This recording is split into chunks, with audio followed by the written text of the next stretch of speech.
even in that Nigeria àwọn tó jẹ́ wípé wọ́n obìnrin ò lè jẹ ogún, you cannot be anything. It's not about westernization o, it's not about Islam o, it is about their traditions. In Igbo obìnrin ò lè ní right láti sọ pé ó fẹ́ jẹ ogún kankan nílé bàbá ẹ̀. They will ask him to go, ask her to go. It's not about tradition. We are not the same. Me and Fulani man, we are black. Èmi mi ò kí ń dó màálù. And they are African. So nǹkan tí mo ń sọ nìyẹn, he's looking for so, but bàbá yẹn understand mo ṣe ń sọ, it talks like it is like. mo notice pé kò ṣe pé ẹ fẹ́ attack nǹkan tó ń sọ. Àtọ̀ mi ò mí láti attack nǹkan tó ń sọ. Ẹ̀yin kan bring your own. Kí mi náà dá sí tẹ́ bá ṣe tán. Okay, máa fẹ́ kí Tífẹ́sìn náà sọ̀rọ̀ tó wọ́n ti wà ń bí látẹ̀kan tí bàbá Kàràbà ti parí. Ẹ jẹ́ kí mi mo ti àkàrà is Fulani. Bàbá àkàkọ́ mo máa fọ́kùn mo kàkó mọ́ yín lórí gangan. So nǹkan tó ṣẹlẹ̀ pé bèbí ti sọ̀rọ̀ tán, we should be careful. There's something I used to say. No matter how good you are good in a game, you cannot win the game if the design of that game. Cherry terminology. We are African first. We are Nigerian. We are tribe. A Yoruba tribe. It is designed for. It is a design.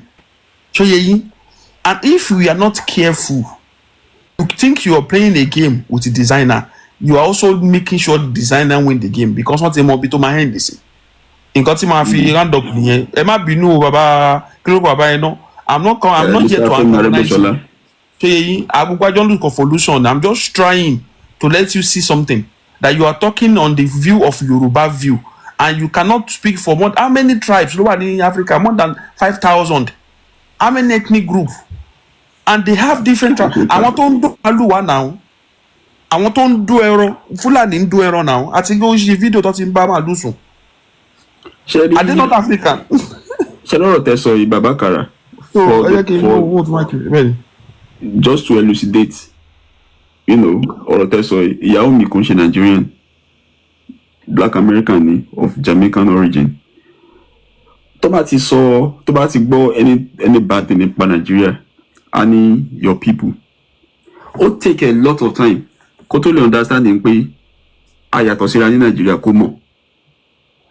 Ó take a lot of time kó tó understanding pé okay, there are so many different tribes, different races, different people, different languages. Ó take any time because ibi tó ti wá kò síbi tó lọ nílùú ẹ̀ wọ́n á sọ òyìnbó. US kò síbi tó dé wọ́n á sọ òyìnbó náà máa sọ.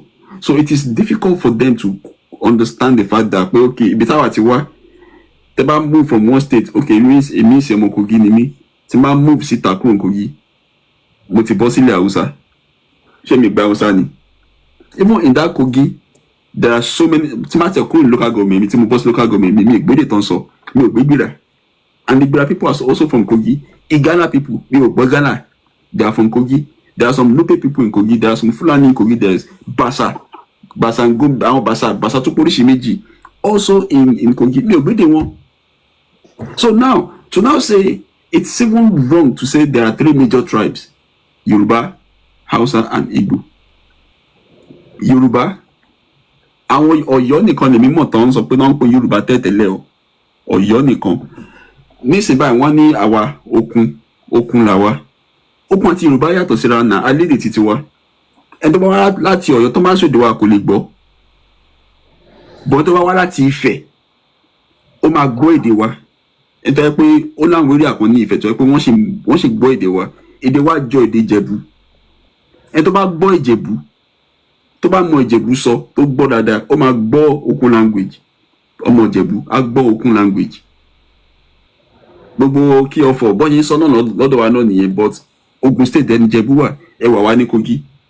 Èdè wa jọra bàjẹ́. Ó ti mọ́ kọ́ gbà tí máa lọ sógun State University tí mọ́ kọ́ gbọ́ tó ń sọ àmọ́ òpin sí báwo lẹ ṣe mi ti dé ìlú mi náà, kí ló táwọn eléyìí sọ èdè mi, èdè orí bá mo gbọ́ nǹkan tó ń sọ, mo ṣe wáyé mo gbọ́ Ìjẹ̀bú dáadáa torí ibẹ̀ mo ti school Ogun State University, kò sí bẹ́ẹ̀ ṣe máa wà ní àárín àwọn indigenous là ń gbé, mo gbédè wọn. And the reason why mo ṣe tètè gbédè wọn is because èdè wọn similar to my own language. Ẹ wo bí táwọn èèyàn wà ní Kogi lọ́hùn. Àti ẹ̀ ti sọ pé à ń dé Ọ̀ṣun, Ọ̀yọ́, Èkìtì ká tó ṣe wá dé Kogi, but èdè tó ń sọ ní Ogun State èmi ń gbọ́. Ìgbà tó wá láti Ọ̀yọ́ kò lè gbédè wa. Àwọn kan wá láti area kan wà ní Ifẹ̀ tó yẹ pé wọ́n gbọ́ èdè wa. Yorùbá ẹnu wọn ó dàbí Yorùbá tó ń sọ lọ́dọ̀ títí wa náà. So bó ṣe rí nìyẹn tó yẹn ṣe it is even wrong. Ṣé rí kíní kan wà tèmi máa ń sọ àwọn òyìnbó mú education wá fún wa, westernization ló mú wá fún wa. Wọ́n wá educate wa torí kan tó dé àti ń kọ́lé alájà méjì. My grandfather before 1842 kan tó gbé Bible wá bá wa ló ti kọ́ story building sí village wa pẹ̀lú igi. Building dẹ̀ ṣe wà títí di ọ̀la. Àti ń kọ́lé okay architectural design tó fi set up ilé yẹn ṣebí àwọn ìwà kò ṣe òyìnbó ló kọ́ wọn náà ṣe bá ti ní ìbọn kó òyìnbó tó dé Ògún ló kọ́ ṣèbọn fún wa náà. So àwọn kan wá westernize wa to begin to educate us, and I'm careful with my words, kò ṣe education wọ́n wá westernize wa so that we can do things the way they want. Kò ṣe pé bóyá káwa máa ṣe nǹkan based on bó ṣe suit àwa. Ṣebí a ti ń gbẹ̀bí a ti ń bímọ wọ́n ti ń circumcise wọ́n ti ń ṣe circumcision kò yíwọ́ òyìnbó tó dé ṣáwọn náà kọ́ wa ní. So type of our people if you want can self-develop on our own. I can assure you with the Ifanole Tani, with the rich tradition Tani, with the rich culture Tani, Amati Juolo. Now, we post question consider page many, I think 2 days ago. The world's largest piece of earthwork. Don't ever say in history of this world, Niboni Owa, the Great Wall of Benin. Oju Great Wall of China law, Burkina she say won't destroy. Show you Boloko wa, show you Boloko one boss to call Great Wall of Benin. We Boloko now. One day, because I read the history, they were amazed, they were so amazed, and they destroyed it. So to why tradition wa no gbogbo ẹlòmíà ni ẹ ó yẹ kó document fa bó ṣe máa destroy náà nìyẹn tá ní mọ̀mọ́, and this is the beauty, the strength in oral tradition. Kò sí nǹkan tó dáa tó tí wọ́n ò bá sí. Okay, for example sin ṣé pastor lè preach láì wòwe? Kò lè preach láì wòwe. So a lè máa sọ pé káwọn onífá náà máa ṣe òdùfá kó máa kàwé, ṣé ẹni máa wò pé àwọn pípé wọn mọ̀ nǹkan tó ń ṣe. But tí babaláwo for example ní bá gbé ọ̀pọ̀ ẹ̀jọ̀ tó dáfá tó ṣe pípẹ́ tó bẹ̀rẹ̀ sí ní kí olùfà tó ń sọ̀rọ̀ for at a stretch 20 minutes 30 minutes ó dákẹ́ ẹni wò pé ẹni mọ̀ nǹkan tó ń ṣe but pastor ò lè sọ bẹ́ẹ̀ tán bá ti wòwe tán bá ti kà wọ́n mú. So ẹ má yẹ kí n digress. Ti fẹ́ sìn tẹ́jọba gbóhùnsókè then a máa ṣe wá wọnú Bible ká bẹ̀rẹ̀ show proper gbogbo ilé àṣeṣe preamble ẹ ṣe gan. Sorry, I'm not belong to me. Káàsán mo kí everybody ní ìmọ̀ bí i network mi dàbí everybody gbọ́n dáadáa. Sá? Ẹ go ahead then bàbá ẹ̀dá máa sọ̀rọ̀ after yín. Ṣé ń gbọ́ mi dáadáa? Yes sir, à ń gbọ́ yín. Okay, so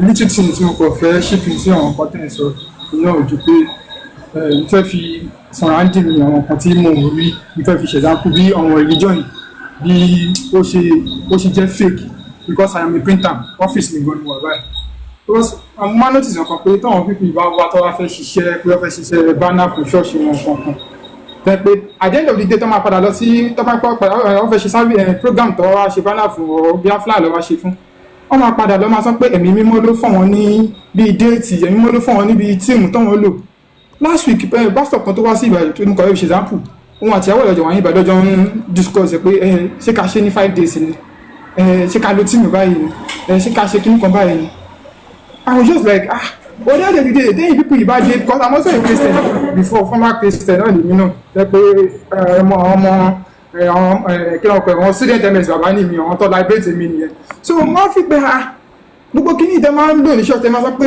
ẹ̀mí mímọ́ ló fún yín ní déètì yẹn ẹ̀mí mímọ́ ló fún yín ní tíìmù ló fún yín ní topic tẹ̀ lóyìí pé bẹ́ẹ̀ máa jọ ń discuss láàrin ara yín lélẹ̀ that is that àwọn pípì yìí àwọn ìgbéra bíi àfa torí ẹni tó kọ́ sí gbẹ́rẹ́ fún mi tí màmú tó kọ́kọ́ sí gbẹ́rẹ́ fún mi kò ṣe babaláwo àfa ló kọ́ sí gbẹ́rẹ́ fún mi o.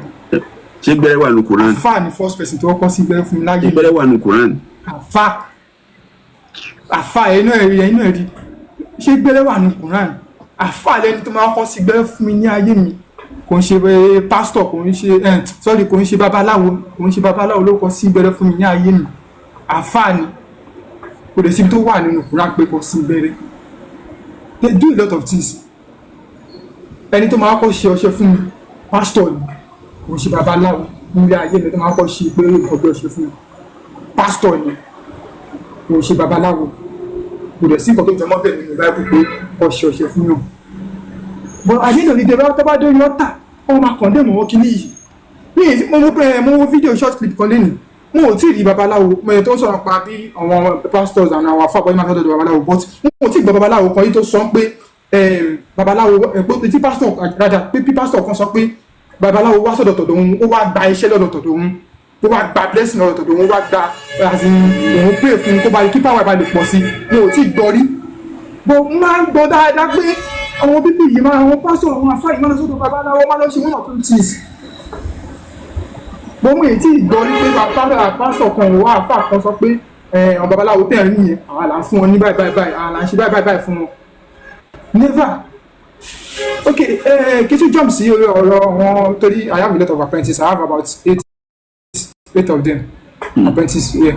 So sẹ́yìn àwọn ọmọ yìí though I'm pretty sure lọ́dọ̀ àwọn parents of few wọn many wọn few nìkan mi sọ pé láti dá wà pé ọmọ ra wa kọ́ṣẹ́ lọ́dọ̀ mi báyìí many nínú wọn lẹ́pọ̀ wọn lọ́dọ̀ àwọn parents wọn ọkàn tẹ̀lé tẹ́bá ìtawọ́ bẹ́ẹ̀ tí bá ń gbọ́ tọ́wọ́ bẹ́ẹ̀ sì ní ágbì ìgbésẹ̀ ẹ̀ láàrin àwọn gbà mí I will just be like àwọn ibi ìtọ́kàn ṣe nílé jẹ́ pé wọ́n tẹ̀lé àwọn parents wọn ẹ lọ honestly ọkàn ṣe pé torí ọjẹ́ parents wọn ni ọmọ a lot of things gbà mí sí ọmọ agbọ́tọ̀ ọmọ yẹn bára wọn jiyàn pé báwo ni àwọn Israel ṣe fi 40 days 14 nights rìn lọ sí Israel pé the ice just for a 4 days journey tó wọ́n máa jiyàn. Like they will just be divided. Gbàmí nǹkan máa kọ́ ṣan táwọn ẹni bá ṣe ń pọ̀ jù because many of them already know that pé okay kí ni irọ́ ni ṣé mo many things pé èmi gan even àwọn ẹ̀mẹ́sì àbá àwọn ọmọọṣẹ́ mi ló yẹ kí wọ́n mẹ́sì àbá the funny another funny thing nìyẹn ọmọọṣẹ́ mi kò ló yẹ kí n mọ̀ wọ́n because they are àwọn tí tí wàá ní àwọn kọ̀ọ̀kan tẹ́ pé àwọn parents wọ̀ tí wàá mọ̀ àwọn mọ̀. So most of them are working already. Most of them know these things. Àwọn ọmọ takọ̀ wọ́n pé òkè pé àwọn lọ sí church. Irọ́ ni o, èmi ó kọ̀ fẹ́ kó ní abẹ́ parent bí after that lọ sí school. Tó bá dé school, gbogbo church tó ń fọ̀ ṣe lọ yẹn kò ní lọ. Mo lè sọ pé dábì márùn-ún náà ọmọọṣẹ́ tí mo ní. Tẹ́ pé táwọn ọmọdé bá fi dé school. Àwọn ilé wọn ò ní ṣe kankan. Ìwé tí mo máa ń gbọ́ lẹ́nu ọmọ yìí, wọn ò ní ṣe kankan. Wọn ò ní ṣe nǹkan kan wọn ò ní ṣe anything torí pọ́ṣù wà lé lọ́ṣì ká wọn lọ́wọ́ kò ní.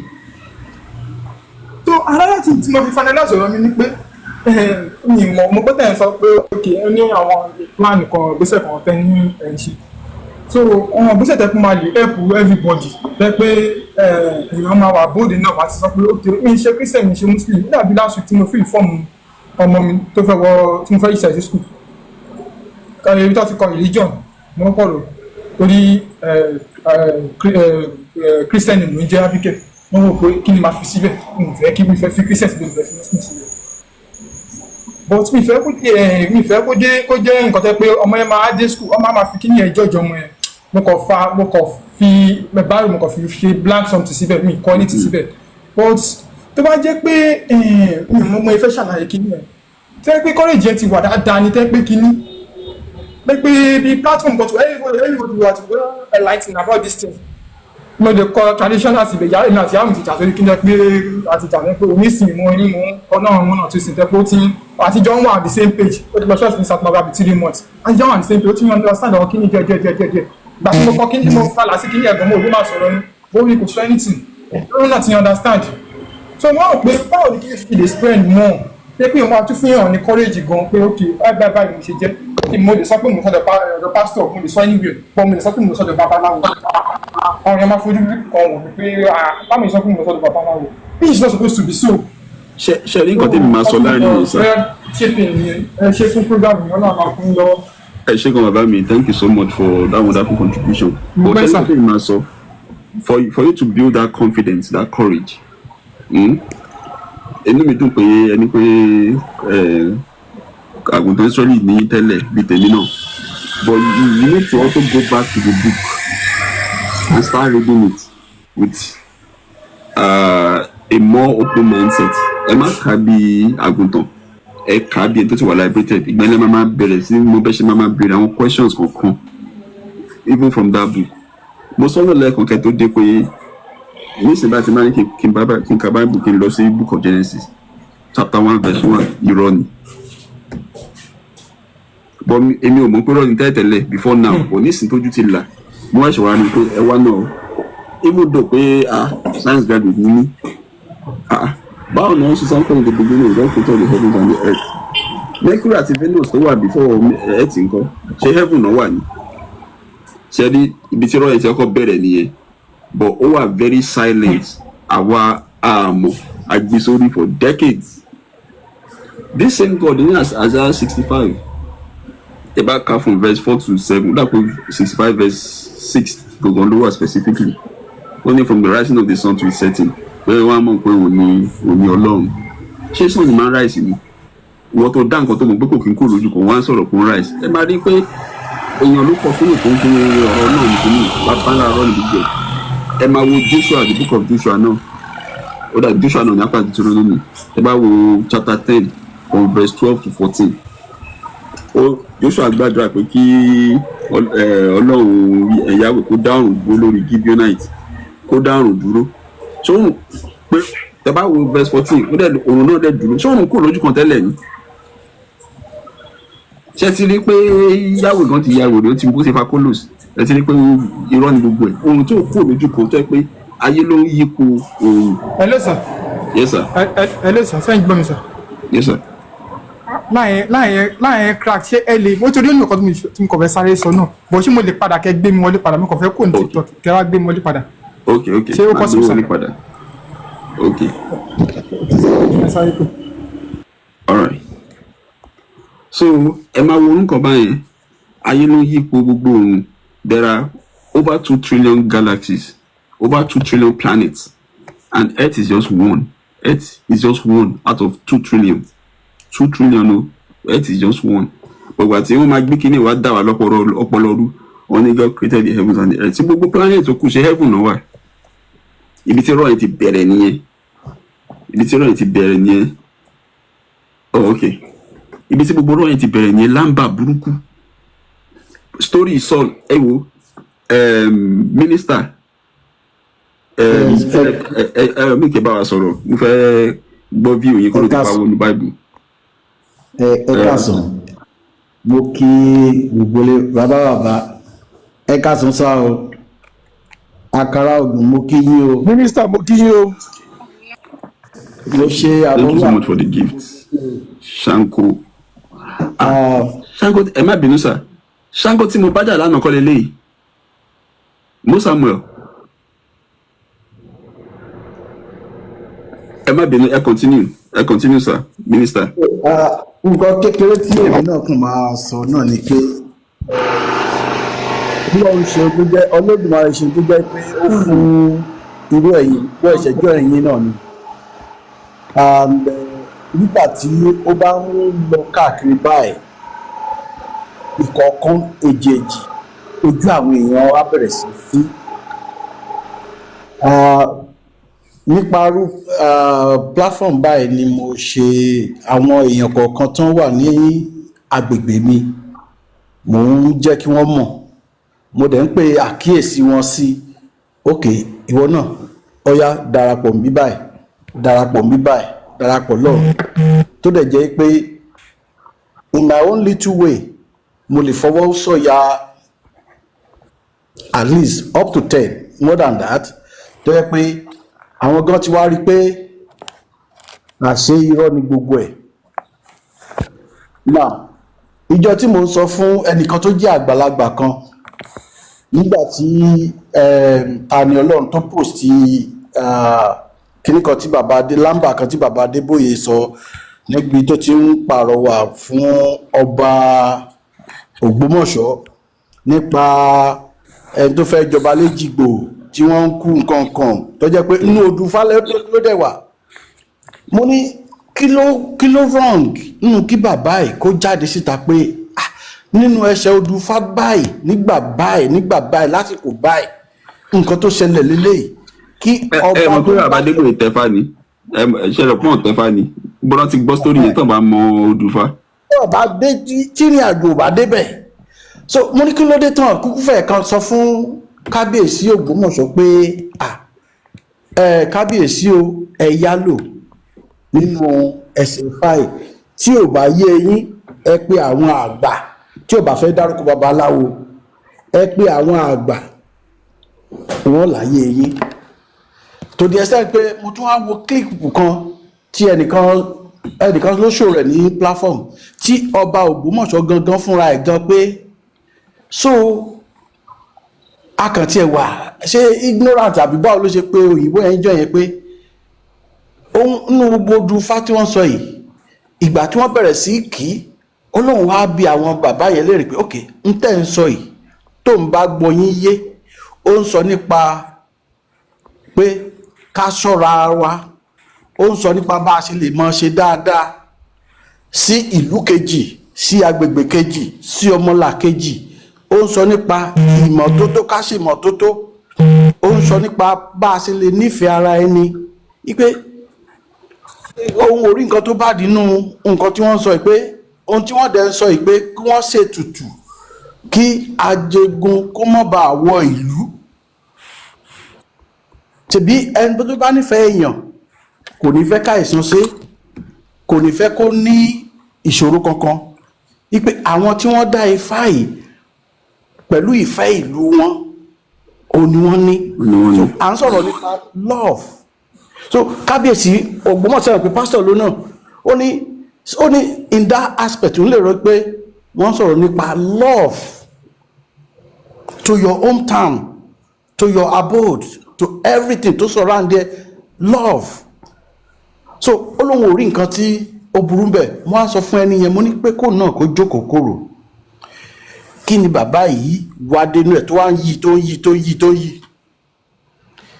ìgbà tó náà wá wò ó tó bí lọ́ra bíi jọ́ mélòó kan sẹ́yìn tó wá pè ń pé ọ̀rẹ́ báyìí mo ní tí mo bá ń sọ fún yín tẹ́lẹ̀ ẹ máa ń rò pé bóyá kíní ni mo ní ó sàn fún mi ó pè mí kí n jẹ́ èmi àti babaláwo kájọ máa tọwọ́ bà wò ju kí n jẹ́ ọ̀rẹ́ pásítọ̀ lọ ọ̀ wòlíì mo ní ó pè mí wọ́n ní àní kó má máa sọ̀rọ̀ nǹkan bẹ́ẹ̀ mo ní tí mo fẹ́ nìyẹn mo ní bìkan tí mo bá jẹ́ ọ̀rẹ́ múlẹ̀ babaláwo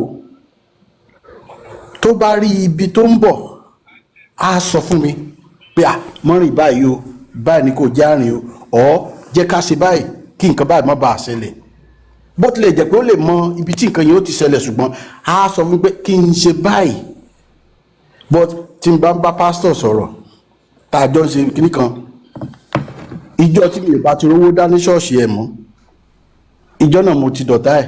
ẹ ti dọ̀tá ẹ̀ o.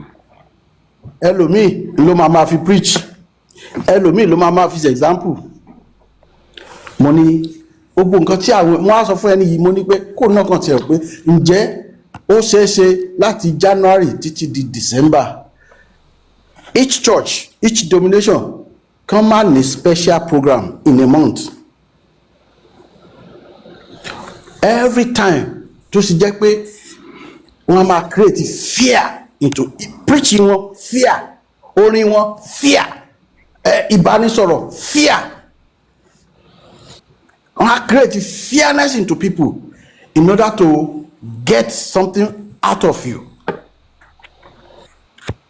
mo á hẹ̀ǹdì ẹ̀fẹ́ nìyẹn mo ní ẹ wo of recent clip kan tí ìgbà tí wọ́n invite ti former vice president Ọ̀ṣínbàjò síbi kíní kan tó sọ tí wọ́n ń gbé káàkiri mo ní ẹ wo nǹkan tó náà sọ pé nǹkan tó ń jáde ní pulpit wípé àwọn máa ń wò pé are we still a Christian? Because it is now a kind of materialistic. Ẹ sọ pé ilé ayé ìyẹn kan ọ̀run níjọ́ tí ń preach ọ̀run kí ló ṣe tẹ́ ẹ̀ mú mọ́tò kẹ́ máa lọ. Èyí bàbá Adébóyè ó kọ̀ ó rìtáyà ọ̀run ò ṣe lọ ni nígbà bá mọ̀ pé nǹkan dáa ní heaven. Wọ́n tún máa gbàdúrà pé àwọn dúpẹ́ lọ́wọ́ Ọlọ́run pé àwọn wà láyé àwọn wà láàyè àwọn wà lálàáfíà bẹ́ẹ̀ ọ̀run dẹ̀ nílé ibi tí wọ́n dẹ̀ fẹ́ lọ. Ẹni heaven ló dáa jù, right? I agree. Kí ló ṣe tẹ́ ẹ̀ mọ́ lọ kẹ́ fi gbogbo wàhálà ayé yìí kẹ́ fi sílẹ̀. Simple. Ẹni yẹn náà wá ní ó ní Mr. Ege ó ní bí tẹ́kàn tẹ́ máa ń báyọ̀ síyàn gan. Mo ní Ọlọ́run ní jẹ́ kó pẹ́ kó tó, mo ní èmi náà ló sọ pé bóyá ó pẹ́ kó tó yé mi, mo ní but kò tí ì pẹ́ jù tí mo ti sọ fún ìyàwó mi pé ìjọ ń bá rí pásítọ̀ kan nínú ilé mi tí pásítọ̀ bá ṣèṣì wá ọjọ́ náà lèmi àti ẹ pé yà for life. I don't want to see any pastor or wòlíì or àfà ìjọ tí ń bá rí ìjọ náà la máa pé yà tí ò ní ṣe parí jọ pé tá a bá pàdé lọ́dọ̀ Olódùmarè máa sọ fún un pé mi ò fẹ́rọ́ ó dẹ̀ ń gbé onírọ́ wá nulẹ̀. So èmi ti mọ eléyìí mo dẹ̀ ń try láti jẹ́ kí àwọn èèyàn kún mọ̀. ẹjọ́ má bínú ẹjọ́ ṣẹ́kan lè gbà mí láàyè 2 minutes because mo fẹ́ wọ bíta ariwo wà torí ìgbà tí wọ́n fẹ́ kí n sọ mo lè má lè. ẹ kú ètò ọ̀rọ̀ tí bàbá wa yẹn sọ ọ̀rọ̀ tí bàbá tó wọlé yẹn sọ mo fẹ́ sọ sí. ṣẹ́rí number 1 hypocrite làwọn bàbá yẹn alágàbàgebè ni wọ́n. Then number 2 ṣẹ́rí owó òdìtámì pé yòó kì í ṣẹrú o. Ẹ mọ̀ pé ẹ̀sìn indoctrination tí wọ́n fún wa gẹ́gẹ́ bí ìgbà tí àwọn òyìnbó dáṣọ táwọn òyìnbó ṣe jẹ́ kọ́kọ́ mọ ní religion mọ́ wọ́n ní pé ó máa ń fa personality disorder. So personality disorder yẹn ó máa ń bring inferiority complex. Èèyàn lè ní owó irú àwọn bàbá Adébóyè yẹn ń sìn wọ́n lówó but wọ́n ní inferiority complex. So inferiority complex tán ní ni pé tí wọ́n bá kí fá wọ́n máa sọ pé Jésù ni, they will try to twist it to Bible. Ẹ wò gbà kan tí lady yìí Tọ́pẹ́ Àlàbí tó kọrin èmi làbọ̀ rú èmi làbọ̀ yè èmi làbọ̀ ṣiṣẹ́ ṣé mọ̀ pé ó yẹ kó rin yẹn ó kọrin yẹn but ẹ rí i pé ńgbà tán bẹ̀rẹ̀ sí criticize ẹ̀ ó lọ ń quote Romans chapter 12 tí ò ní kankan ṣe pẹ̀lú àbọ̀rúbọyè ṣe understand ìgbà táwọn Christian wọ́n wá ń criticize ẹ̀ pé ẹlẹ́bọ ni ó ní Romans 12 ní ipe Bible sọ pé present yourself as a living sacrifice holy and acceptable. Ṣẹ́dẹ̀ mọ nǹkan tí Bible verse yẹn ń sọ ni pé káwọn Christian kan ready láti kú. Àwọn Christian Yorùbá máa ń parọ́ nǹkan wọ́n pè kankan ní martyrdom ní Christianity ni pé ẹ gbọ́dọ̀ ready láti kú fún Jésù. Ẹ bá lọ ka history gbogbo àwọn apostle ikú ìyànà kú ẹ gbọ́dọ̀ ready láti kú oró fún Jésù. So Paul wá ń sọ fún àwọn tó ń kọ lẹ́tà sígbà yẹn pé kọ́ ríra wọn gẹ́gẹ́ bí ẹbọ anytime náà lè pa wọ́n. Ìtumọ̀ nǹkan tí Paul ń sọ fún wọn ní tẹ́lẹ̀ bá lọ ka original Greek nǹkan tí Paul ń ṣàlàyé fún wọn nìyẹn. But ní ọ̀dọ̀ wa ní ṣọ́ọ̀ṣì wọ́n máa yí fún wa pé ká sọra wa dẹbọ ààyè pé ká hùwà bí wọ́n ṣe mọ̀ pé kìdẹ́ ń ṣe nǹkan tí Bíbélì sọ ni wọ́n ń kọ́ wa. Bíbélì sọ pé ká rẹ́dì láti kú láti fẹ̀jẹ̀ wa ṣe ètùtù fún Jésù nǹkan tí Bible sọ fún wa nìyẹn. Torí Christianity gangan ló ń fèèyàn ṣe ètùtù but àwọn ńgbà tó jẹ́ wọ́n yí wọ́n ní ṣẹ̀ṣẹ̀ ló ń fi èèyàn ṣe ètùtù but téèyàn bá study Christianity dáa ó dùn mí pé mi ì lè ní time bóyá jọ́ mi tí bishop bá ṣí room tí bá wà wíà mo lè wá join a lè ṣe program kan lórí ẹ̀. Màmá mi ẹ má bínú bí tẹ́ ẹ mọ́rọ̀ lọ yẹn èmi gan mò ń compile àwọn chapters àtàwọn verses kọ̀ọ̀kan níbi tí Yahweh ti gba èèyàn as ẹbọ ó ti ẹ̀ pọ̀ ó tún recommend kó máa jẹ́ra wọn. nínú New Testament gan-an nínú New Testament yes we kàn jẹ́ èèyàn kan ṣe even wọ́n máa sọ pé àwa New Testament ò support ẹ̀ ṣùgbọ́n Jésù gan support ẹ̀ àwọn Bible verse tó pọ̀ wà ńbẹ̀ nínú New Testament náà tí yóò sọ pé tóun bá dé òun máa mú ojú ẹ̀ máa dàbí ojú ẹ̀jẹ̀ báyìí ó máa bẹ́ orí àwọn èèyàn lọ pé káwọn ẹyẹ kan máa wá jẹran èèyàn ó wà nínú Bible ó wà nínú New Testament o but àwọn èèyàn wa ọjọ́ kan àbúrò mi kan pastor ni mo wá kabẹ̀ yẹn fún ó láǹtí ó ní àwọn róòmù yóò lóyún burúkú ni ó ní kọ̀ọ̀kọ̀ náà kọsẹ̀ mo níbọ̀ gbogbo eléyìí tó kù bẹ́ẹ̀ ni wọn kọ̀ọ̀kọ̀ so eléyìí tí ò bá ẹ lára mú sí i làwọn róòmù kọ̀ọ̀kọ̀ síbẹ̀. I hate hypocrisy. I hate hypocrisy. Hypocrisy lélẹ́yìí hypocrisy ni pé kó o gba nǹkan kan nínú Bible kó má gbà yòókù so kí ni mo try láti sọ ni pé àwọn bàbá yẹn nǹkan tó ń ṣe lè fi ìṣẹ̀ṣe yangàn ni pé they are hypocrite. Then number 2 ni pé wọ́n lówó ṣùgbọ́n wọ́n ní inferiority complex. Àwa ń sìn tá ń lè proud pé tá ń fi ìṣẹ̀ṣe ṣakọ yìí torí pé a ti kúrò nínú àkínṣerú mọ́. Ẹ jẹ́ kí n fẹ́ lè parí analysis bí màá dẹ̀ stop wẹ́lóbi tó bá fẹ́ sọ̀rọ̀ ni pé okay téèyàn bá jẹ́ ọmọ ọ̀dọ̀ ń sìn ọmọ ọ̀dọ̀ nìyàn ó ń ṣe ọmọ ọ̀dọ̀ bóyá àwọn tó lọ ṣe ọmọ ọ̀dọ̀ ìjẹ́ tọ́mọ ọ̀dọ̀ yẹn tó bá ń lọ tó yà ìbá fún lóyún jẹ̀ṣọ́ máa délé sọ fún ọ̀gá ẹ̀ pé òun jẹun kò tó bẹ́ẹ̀ àbí bóyá tó máa rọ iṣẹ́ bóyá sáré yálé màmá ẹ̀ ọmọ ọ̀dọ̀ tí wọ́n ti gbà pa bóyá wọ́n ti sanwó ọdún kan bó máa fọdún kan ṣọmọ ọ̀dọ̀ ńbẹ̀ ó gbọ́dọ̀ máa wà ńbẹ̀ ó dàbí living mind dání okay kò lè tó bá lọ lé ìyá ẹ̀ tó lọ jẹun ó ti breach contract kò lè délé sọ fún ọ̀gá ẹ̀ pé màmá òun fún un lóúnjẹ àbí anything so nǹkan tó ń ṣe gbogbo àwọn pásítọ̀ yẹn náà nìyẹn tó yẹ pé wọ́n ìṣẹ̀ṣe yẹn náà ní orí ẹ̀ náà ni wọ́n dúró lé lórí ṣùgbọ́n wọ́n máa déta wọ́n máa láti deny yẹn torí pé ẹrú ni wọ́n they are slave Jésù pè wọ́n ní ẹrú bó ṣe wà yẹn táwa pẹ̀lú wọn bá pàdé nílé Olódùmarè ẹrú wa náà máa jẹ́ because ẹrú ni wọ́n láyé yìí ṣé mọ̀ pé téèyàn bá twist scripture Bible sọ pé when you twist scripture you twist it unto your damnation inú Bible yẹn gan lèmi ti máa ń kóòtì ẹ̀ fún wọn ó ní pé Paul nínú knowledge tí ó ní it was hard to learn ó ní which the unlearned twisted into the damnation that is in the book of 2 Peter lower chapter 3 ní àbí nǹkan kan bẹ́ẹ̀ ó dẹ̀ pé 14 to 16 ó ní you twist it to unto your damnation ṣé mọ̀ pé Bible pé àwọn Christian ní ẹrú a kàn máa ń pa àwọn Muslim lẹ́rú slave náà ní Christian sheep is also a slave my servant kí ló pè wọ́n servant ẹ bá lọ ka Greek dolos ní gbogbo Christian kí ni dolos ẹrú ni dolos now àjùmọ̀ṣẹ́ ẹrú ni ìtumọ̀ Christian ẹrú Jésù làwọn Christian Paul sọ pé I Paul servant of Christ ẹrú Jésù so kí ni mo ń gbà gbogbo àwọn bàbá yẹn wọ́n ṣe lówó tó yẹn ẹrú ni wọ́n ẹjọ́ àwa táwa jọmọ táwa ni ọ̀gá nínú àwọn kan lówó láyé yìí ni tá a bá dé ọgbà ìtẹ̀rọ̀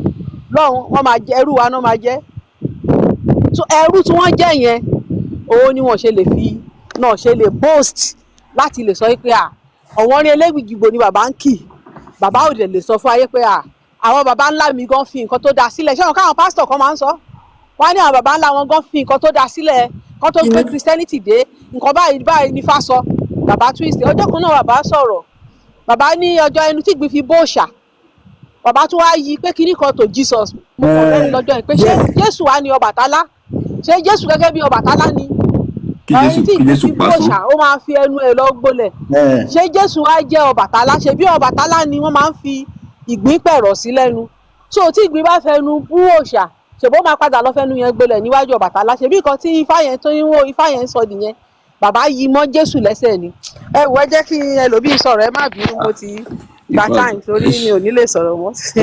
ẹ ṣe gan yawa thanks a lot for being there. àbọ̀rọ̀ àbọ̀yè o. I really appreciate it. wọ́n ṣiṣẹ́ àbọ̀yè wọ́n ṣiṣẹ́ bàbá mi. mo wá sọ fún bàbá yín kẹ ọmọ yín ló ń kí yín o. Tani yẹn. pé ọmọ kálàfin ló ń kí mi mo mọ bàbá mi náà ni àbí kálàfin ló ń kí mi àbọ̀rọ̀ àbọ̀yè o. àwọn ìyá wa nìyẹn.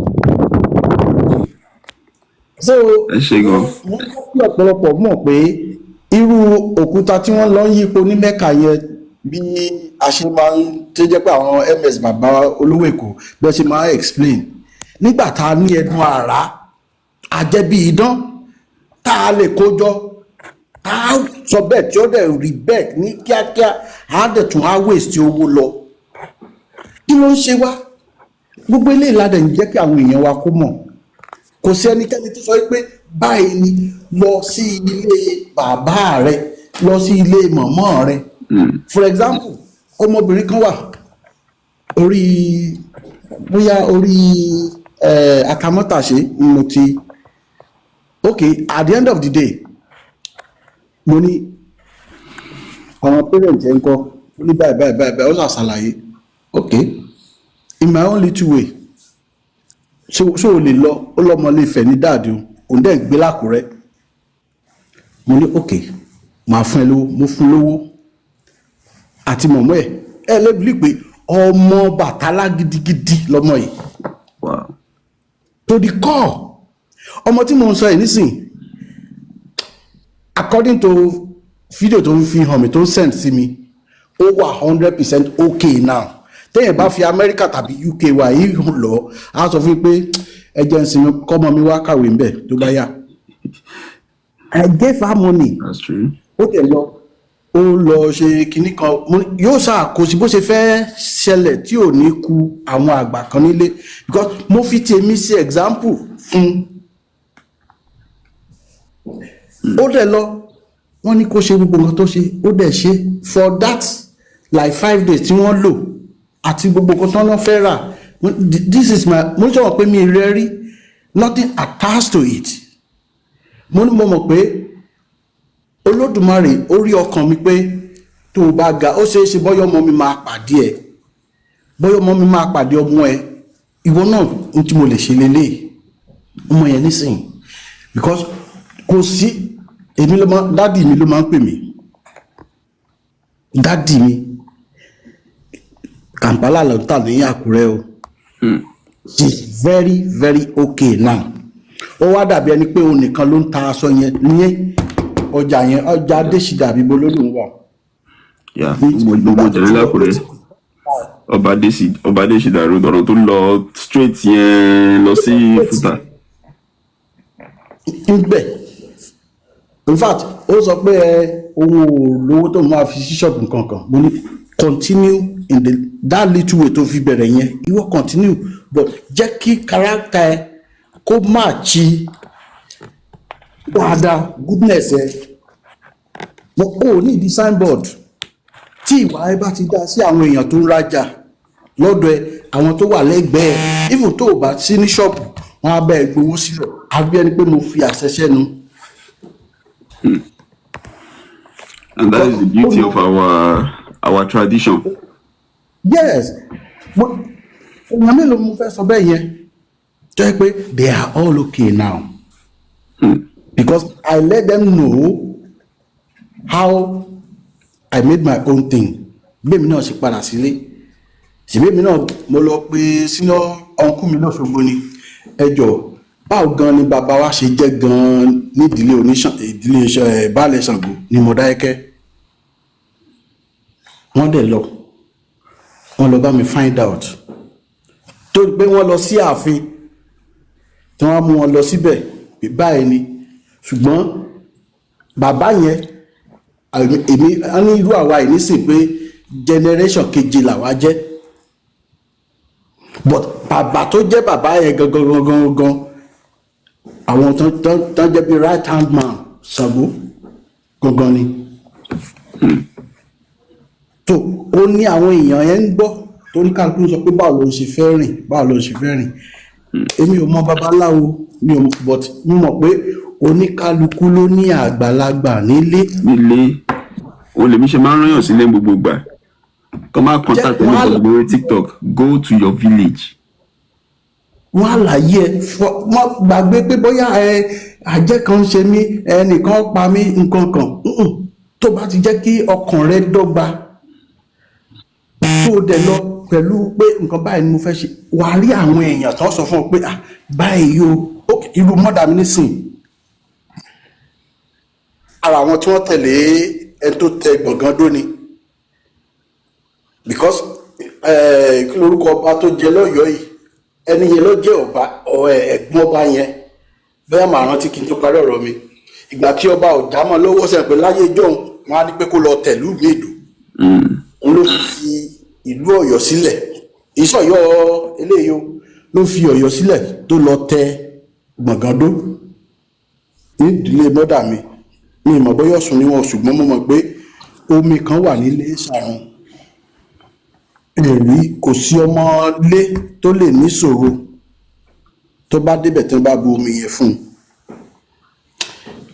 á káwọ́ sókè lé á dúpẹ́ lọ́wọ́ Olódùmarè torí nígbà tí sísà mi kan ní ṣòro ńgbà yẹn tí dráìvà ọkọ̀ wọn sọ pé àǹtí tí mi ìbá sọ kínní yìí fún yín tí nǹkan bá lọ ṣe yín wọ́n á fìyà jẹun wọ́n á sọ kínní yẹn èmi mo gbọ́n àgbà kínní yẹn wá sẹ́kọ̀ọ́ ìgbáyà sí ń gbé lógùdù wọ́n ní kí àǹtí mi ṣe bó ti yẹ kó ti ṣe ẹ bá ti wo blood money táwọn ibo ṣe ń gbà yẹn exact bẹ́rẹ̀ yẹn ṣe rí ó ní picture tí ọkọ àǹtí mi fẹ́ fi àǹtí mi ṣe ń gbà yẹn this is a live story kì í ṣe pé mo wo fíìmù ẹ̀ mo witness ẹ̀ ni because ìhòòhò ọmọ bímbì lèmi àkàǹtí mi àtàwọn ọmọ wọn la jáde kúrò lógùdù lóru nígbà tí incident yìí ṣẹlẹ̀ I'm talking about 1991 or 91. So oníkálukú gbogbo yìí mo máa fi ń ṣe example fún àwọn ènìyàn ìwọ náà lọ kò sẹ́ni tó jábọ́ lórí igi súnmọ́ àwọn èèyàn ẹnílé wọ́n á fi ọ̀nà hàn ẹ́ pé báyìí nǹkan báyìí la ṣe ń lé wa o sórí àwọn pásítọ̀ amen nǹkan kan yìí tí ayé rẹ fi máa run ọlọ́run máa ṣe ni wọ́n sọ pé kò jókòó tì so mo irú platform yìí kí ọ̀pọ̀lọpọ̀ yìí tó máa dá sílẹ̀ torí pé èmi bísí mi ò lè dá sílẹ̀ ṣùgbọ́n tí n bá ti rí ibi tí wọ́n ti dá sílẹ̀ báyìí tí wọ́n sì ń pe àkíyèsí àwọn èèyàn wa inú mi máa ń dùn láti participate láti join at least bóyá mi náà tún rí ẹ̀kọ́ kan míì kọ́ irú ilé ní báyìí nísìn tí mo ti ń gbọ́ mo ti learn dáadáa irú ìgbà tí bàbá ń sọ̀rọ̀ I learn a lot from everybody irú contribution yín náà pé ìgbà tẹ́ lọ sí Jerusalem ẹ wo àwọn question tẹ́ ń béèrè tí wọ́n lè dáhùn. níbo. no definitely kò sí ẹni tó fẹ́ sọ fún yín pé irọ́ ni because ẹ ti witness ẹ̀ wọn dẹ̀ lè fún yín ní wọn kò sí ẹni tó lè fún yín ní concrete answer pé bẹ́ẹ̀ lórí wọn á máa pẹ́ sábẹ́ kan ni so irú ibi téèyàn ti ń lẹ́yìn gidi lélẹ̀ mo dẹ̀ nígbàgbọ́ pé ọ̀pọ̀lọpọ̀ tó bá tún gbọ́ eléyìí náà á tó sí àwọn èèyàn níyè láti pé kí wọ́n padà sílé kò sẹ́nikẹ́ni tó ń pẹ́ anybody pé lọ sí báyìí kò sẹ́ni tó ń introduce babaláwo tàbí kíní kankan síyàn ṣùgbọ́n padà lọ síbi tí wọ́n ti bí ẹ ìdílé bàbá ni o ìdílé mọ̀mọ́ ni o padà lọ wọ́n á fi ọ̀nà rẹ̀ mo dẹ̀ mọ̀ pé Olódùmarè á fi ọwọ́ tọ́ àwọn èèyàn wa lọ́kàn tó jẹ́ pé á sí wọn lójú tí wọ́n á dẹ̀ fi rí i pé tí wọ́n ń bá wọn sọ kò sí pé bọ́yẹ̀ ẹnikẹ́ni ló ń parọ́ fún wọn pé à ń try láti encourage ara wa náà ní gbogbo ẹ̀ mo dákẹ́ báyìí ná. ẹ ṣe gan bá mi thank you Lord for that wonderful submission sir. Bàbá ẹ̀dá mo mọ̀ pé ẹ ti fẹ́ sọ̀rọ̀ látẹ̀kan ẹ kú sùúrù ẹ jọ̀ọ́ bá wa on mute kẹ bá wa sọ̀rọ̀ sir.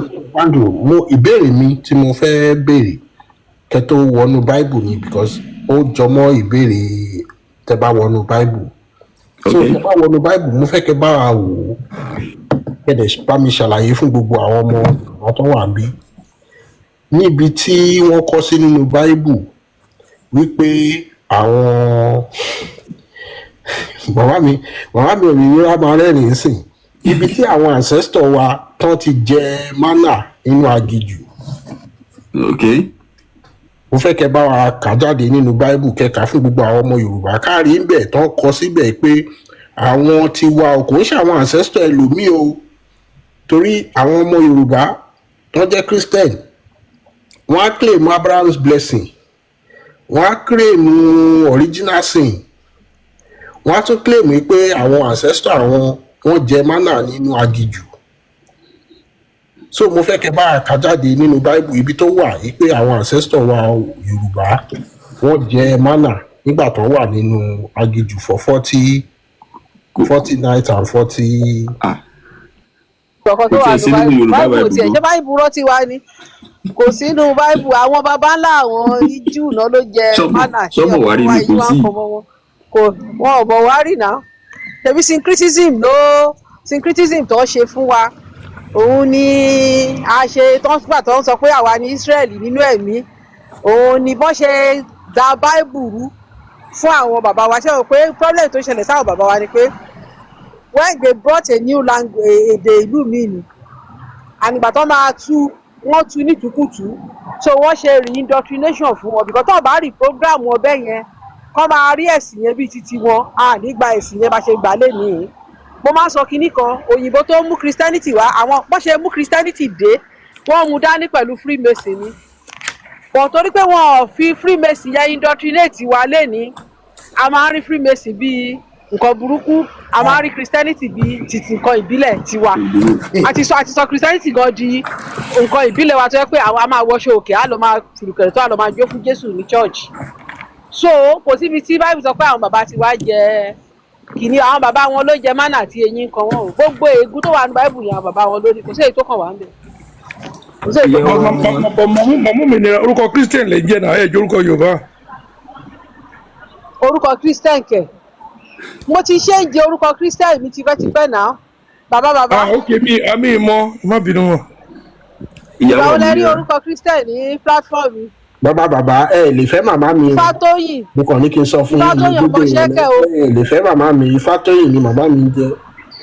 Ifátóyìn ọmọ ṣẹ́kẹ̀ òkú. Mo tún ṣe Ifáfúnkẹ́. So Ifátóyìn Ifáfúnkẹ́, mo ti change orúkọ mi tipẹ́tipẹ́. Bishop Andrew ti change orúkọ ẹ o, kí ló dé? ṣé mi eléyìí mi filẹ̀ mo fi ń taunt àwọn Christians ni. Ó dà bẹ́ẹ̀. mo fi ń taunt wọn ni. ó dẹ̀ máa ń jẹ́ kí orí fọ́ wọn, inú máa ń bí wọn. Lágìjù ni bàbá ti gbọ́ gbé wọn. Lágìjù ni bàbá ti gbọ́ gbé wọn. Bàbá ti gbọ́ gbé wọn, àwọn ọmọ Ísírẹ́lì. bàbá ṣì ń jẹ fánà Lágìjù. màmá òmìnira. Bàbá ti dá wọn lọ́lá, láàrin lọ́lá Jésù, láàrin agíjù ayé. Yes. From bẹ́ṣin sọ̀rọ̀ I can tell pé theologian nìyí. Bẹ́ṣin sọ̀rọ̀ I can tell. Bẹ́ṣin sọ̀rọ̀ I can also tell, I can deduce wípé most of àwọn nǹkan tí mo fẹ́ sọ ń bí lẹ́nìí ẹ máa mọ̀, inú mi dẹ̀ dùn tẹ́ wà ń bí. Mo ti kọ́ pẹ́lẹ̀ tó yẹ pé ibi tí mo wà báyìí tí bá wà ní store báyìí ariwo mo láti dúró síbì kan ni. Tí wọ́n ti lè fẹ́ síbẹ̀ èmi nílé sọ̀rọ̀. Bọ́n tó bá ṣe ni pé next time tí máa tún fẹ́ ṣe live stream máa make sure pé mo invite yín because ọdún máa sọ díẹ̀ nínú àwọn nǹkan tí mo fẹ́ sọ náà lé nìna a máa continue láti máa sọ lọ náà ni. Tó ti bá ń gbọ́ tó bá jẹ́ nǹkan tí mo lè dá sí màá máa dá sí. ok ma ṣe mo pé àwọn gospel tó bá jẹ́ nǹkan tí mo lè dá sí màá máa dá sí. ok ma àwọn gospels kọ̀ọ̀kan wà tó ń pè ní infancy gospel tó kọ around tó discover around like between 70 to 120 125 AD. Initially ó wà lára compilation tó ń pè Bible tẹ́lẹ̀ o.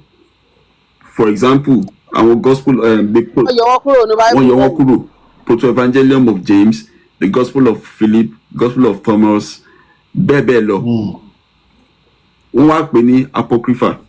Now ìgbà tẹ́mi náà bẹ̀rẹ̀ theology mi lójú oṣù mẹ́fà ń bẹ̀ ọ́ ládùúgbò mi bíbá there's one big theological institution níbi tí mo ń gbé ń bì ó tóbi gan. Wọ́n wá béèrè àwọn questions kankan. Wọ́n máa sọ pé wọ́n canonize àwọn kan, wọ́n canonize àwọn kan. Èmi máa ń béèrè pé ta ló fún àwọn tó canonize yẹn, ta ló fún ní authority láti canonize? Because these are some of the questions to yẹ ká máa béèrè. People who claim to have PhD in theology. Last time tí mo ṣe live ṣe mo ṣe rubbish doctor kan bí tó wá sọ̀sọ̀kú sọ bí. Gbogbo chat èmi àti at the end of the day ó bẹ̀bẹ̀ kúrò bí nìkan sáwọn èèyàn dẹnu bò. Wọ́n mọ̀ nǹkan tó ń sọ. You claim to be a PhD holder in theology. Ẹ̀dẹ̀ wá ẹ sọ pé gbogbo Genesis from chapter 1 to 11 pé fiction ni. That is tó bá sọ pé foundation lé pé fiction ni gbogbo léyìn náà irọ́ náà ni now. Ẹ wá fi gbàtí wọ́n á ń béèrè detailed questions. Okay, story Noah ńkọ́ Ọlọ́run fún mi páyé rẹ̀ inú Genesis chapter 9 ló wà o. Ẹ̀yin ò ṣe fiction. Ẹ̀yin lẹ sọ pé 1 to 11 pé fiction ni. Okay, course Genesis chapter 3 from verse 14 to 17. Yahweh on Adam and Eve àti serpent àti ilẹ̀. A sì tún experience lẹ́nu obìnrin ṣì ń rú wọ́n sì ń jẹ́ ìrora kan tó bímọ títí di èní láti gbà yẹn o. Ṣé fiction náà ni? Ó ní ìyẹn ṣe fiction bó ṣe dẹnu bó báyìí nìyẹn pé ó dà pé orí yóò pè. Kò mọ tó ń sọ. In fact mo ṣe fídíò fún máa yẹn àwọn student máa nìyẹn gangan ló wá sọ torí ó wá bẹ̀ mí pé kí n jọ kí n take it down pé ó ti cause a lot of trouble fún òun. Because you have a PhD does not mean you have sense. This is kini gan o dovetails sínú nǹkan tí Bishop, let me help you. Yes, tó bá lè gbogbo àwọn church yẹn pátá àwọn ní PhD gan ọ̀nà jókòó síwájú pull him down. If somebody PhD ní jókòó ọjọ́ Adébóyè kó dẹ̀ máa gbọ́rọ̀ ẹ̀ rí pé kò ní brain mọ́. Yes. ẹni tó ní PhD kó ló máa gbọ́rọ̀ lọ́dọ̀ bàbá Ọ̀ṣunṣẹ́ngẹ̀ṣẹ́ ní Ṣàngó kéèyàn máa kó nǹkó yìí kó ló fi lọ gbọ́ Bible ní Ṣàngó. Isn't that stupidity of the eyes of God? àbí olúwalọ́ tí ò lè kọ̀wé tí ò lè kà kò lè kà. olúwalọ́ àtòjú wọn máa kúnlẹ̀ máa tẹ̀lé gbogbo wọn. These people are just dead brain wọn ti kú pátá. Brain dead ló pè brain dead gbogbo wọn PhD student. ṣé ẹ̀dùn lọ ṣe PhD ẹ̀yin tẹ̀ ṣe master ṣé wọ́n kọ́ ilé ọpọlọ bẹ́ẹ̀ ni ẹ̀kọ́ sẹ́ǹsì mọ́ ni. bàbá mi ó yà mí lẹ́nu o ṣẹ́rí. I can't imagine pé tí ògbọ́n tó mi I say it I'm gonna say it again ẹni tó rí òpè tó tó mi you cannot sit down and just talk to me nígbà tí máa sọ research mi I'll get to know pé ẹni tó lọ́pọlọ tó mi kí ló fẹ́ sọ jáde lẹ́nu búrẹ́ ìwọ ló fẹ́ ìwọ tó jókòó tó ṣe school start ó fẹ́ advice mi sórí ẹ̀ yìí ni Ọlọ́run ló fẹ́ sọ tí ó lè bẹ́ mi sọ̀rọ̀ Holy Spirit pé ìkòkò àwọn tí lọ́nà kòkòtà Amẹ́ríkà yìí ló máa wá pè ìwọ tó wà nínú igbó lágìjù there's something wrong with us man there's something. And they are so Lágìjù ní bàbá tí gbọ́gbé wá o. correct them. Lágìjù ní bàbá tí gbọ́gbé wá o. Àwọn ọmọ Jáfídì gbé lágìjù. bàbá wọ́n fi àkàyàn mí ìhù jáde. ṣẹ́rí King James tó kọ Bible tí ó popular. ó bá yẹ ẹ̀sùn náà. Apart from yẹn ìpínlẹ̀ ṣe bí tí mo ti ń lọ nìyẹn àmọ́ kó bá yẹ ẹ̀sùn Adódì ní Lord Buckingham orúkọ tó fi ní Buckingham Palace. orúkọ boyfriend ló fi sọ bẹ́ẹ̀ mọ́ boyfriend yẹn Lord Buckingham yes torí mo ti wá síbẹ̀ yẹn náà rí ní tí mo wọ N24 láti Victoria lọ sí North mo lọ sí Buckingham Palace ibi tí mo ti gbọ́ gbọ́n kí ni wọ̀nyẹn nìyẹn. Now ibi tí mo ti ń lọ gangan lélẹ̀ àwọn ìwé tó pè ní apocrypha criteria tí wọ́n fi pè àwọn ìwé yẹn ní apocrypha àgàbàgebè ni torí wọ́n ní àwọn ìwé kan apocrypha ni wọ́n ní because of their docetic elements because wọ́n deny pé Jesus was fully human and fully God wọ́n yọ kúrò wọ́n nítorí pé wọ́n lè sọ pé òkè lóòótọ́ ẹni báyìí ló kọ ìwé báyìí wọ́n ṣe pè ní apocrypha torí pé wọ́n tún kọ àwọn nǹkan kan tó tún tako other writers wọ́n ṣe pè àwọn ìwé yẹn ní apocrypha so àwọn Protestant Christians àwọn náà wá yọ ìwé yẹn kúrò wọ́n wá pè ní apocrypha. Now going back to those books irọ́ ni wọ́n pa fún wa even this current King James Bible tó mo béèrè lọ ọjọ́ tí mo jókòó pẹ̀lú àwọn professors of theology ti níbí báyìí mi ò béèrè I think about 8 or 9 questions ni mo béèrè tí wọ́n rí kankan dáhùn mo ní you call these books apocrypha and you agree wọ́n ní yes okay now tell me who wrote the book of Job who wrote the book of Hebrew bẹ́ẹ̀ lọ mo béèrè lọ́wọ́ wọn mọ̀ even if you type it on Google anywhere nobody knows who wrote the book of Job. Why is it not an apocrypha? Nobody knows who wrote the book of Hebrew. Why is that not an apocrypha? Why is it still here in the Bible? One lay sorrow, one lay down. And these are people that want to lecture as far back as 20-25 years. Want to lecture. Tell me who wrote the book of Hebrew. One more. One will be by me. Only live streaming no ni mo ti jókòó pẹ̀lú one Methodist church pastor. Ó ti di DJ báyìí. Of Ghanaian origin. Both of his parents were Ghanaians, but be by American or BC. He was a Methodist church pastor. Oda no me parish told him pastor for about 8 years. This guy was a seminarian, a theologian. Live stream by multi joko pẹ̀lú ẹ̀. Èyàn kan wà tí mo ṣe rántí Demao ó wà pẹ̀lú wa. Lọ́jọ́ yẹn wọ́n fi mi àti ẹlẹ́ for 6 hours. Ọjọ́ yẹn bọ̀bọ́ yẹn nǹkan tí mo sọ ó ní statement kan ó níbi kan tí mo ní kó kà tó yà lẹ́nu 2 Corinthians chapter 11 verse 8 torí kò níṣẹ́ mo ní you claim to be working for God mo ní working for God is a scam mo ní you are a thief according to the Bible ó ní kí ni mo mean a theologian ó ka in the full glare of the public by ó ka 2 Corinthians chapter 11 verse 8 Paul go fún rẹ̀ ó pe ara rẹ̀ lólè ó ní I robbed the churches by taking wages from them. Money, what do you take from the church? Wait, God, yes. And here is Paul calling himself a robber, a thief. Money, so what are you? Who are you? Only sorrow. Only, but when that was sincere, only I have never seen this place in the Bible. Money, and you went and you are a theologian, you have a degree in theology and a master's degree in theology. You are a Methodist church pastor, and you have never seen this place in the Bible. Teba notice, Teba Law Theological School. What writings a lot of scholars, you read less of the Bible and you read more of the scholars. Indoctrination here. You read more of books written by scholars than big and Bible. But what did DJ Koshe Pastor Mo? Only would like to you want to advise you by go lower Koshi. Okay, share let me do it. Tell you about parents. You got to begin here from Kini change here. I remember the story. Mindset. Oh, change orientation. Oh, change Kotori. Only what? I remember the story. Yes. I should go about me for buttressing my point. Story mo ma la big battle pé yon parọ́. 6 hours mo fi No. DJ ló ń ṣe báyìí DJ. Ó dẹ̀ ti delete TikTok page ẹ̀ kò sí lórí TikTok mọ́. DJ ló ń ṣe é sìn ọmọ ọlọ́mọ ó ti bọ́ sí gbòòrò ti ń jayé ẹ̀. Ó ti já rẹ̀ sí gbòòrò. Ó ti já. Okay. One thing about it, Nigbe, all this thing we all of us are doing here, I'm on touch life in you. At least, don't have me enjoy to pay. Okay, you can change your joke. I don't want more than one person. I know you're doing more, but it's the joy because want to pay more for life in the joke they change. It's a joy. I'm having a peace of mind. But yes, we should confess in joke. They get got to joy. I'm not saying 2 million people. No. Rome wasn't built in a day. What you told me? In fact, lágbára sa. So bí tí mo mọ̀ lọ ìyá òmìnira because ní láti sọ̀rọ̀ jù kí tó mọ orúyàn tẹ́ jẹ́.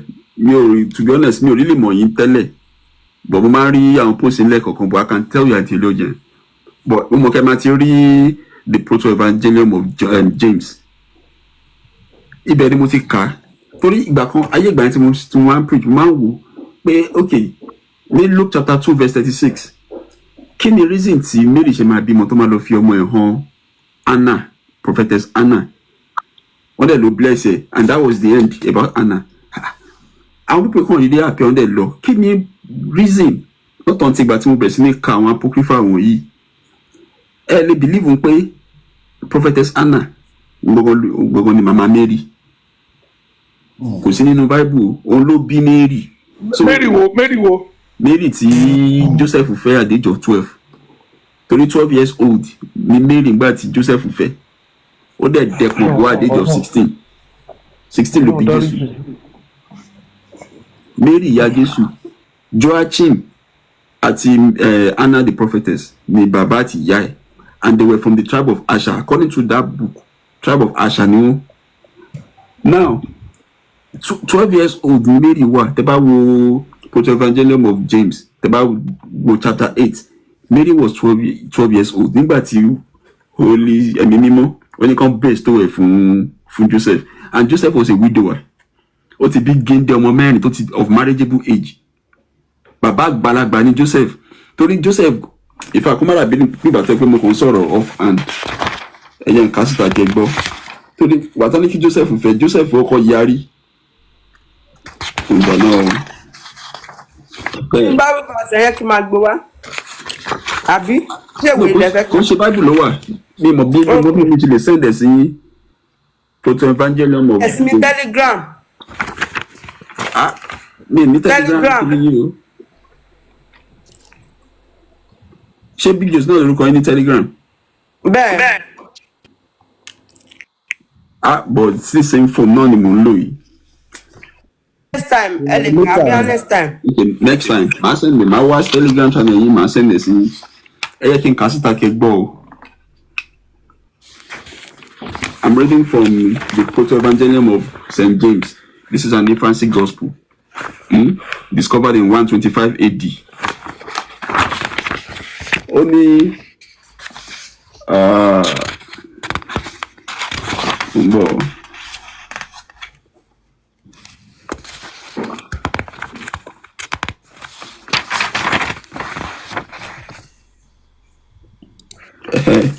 Now, with Joseph to refuse, chapter 9, verse 2.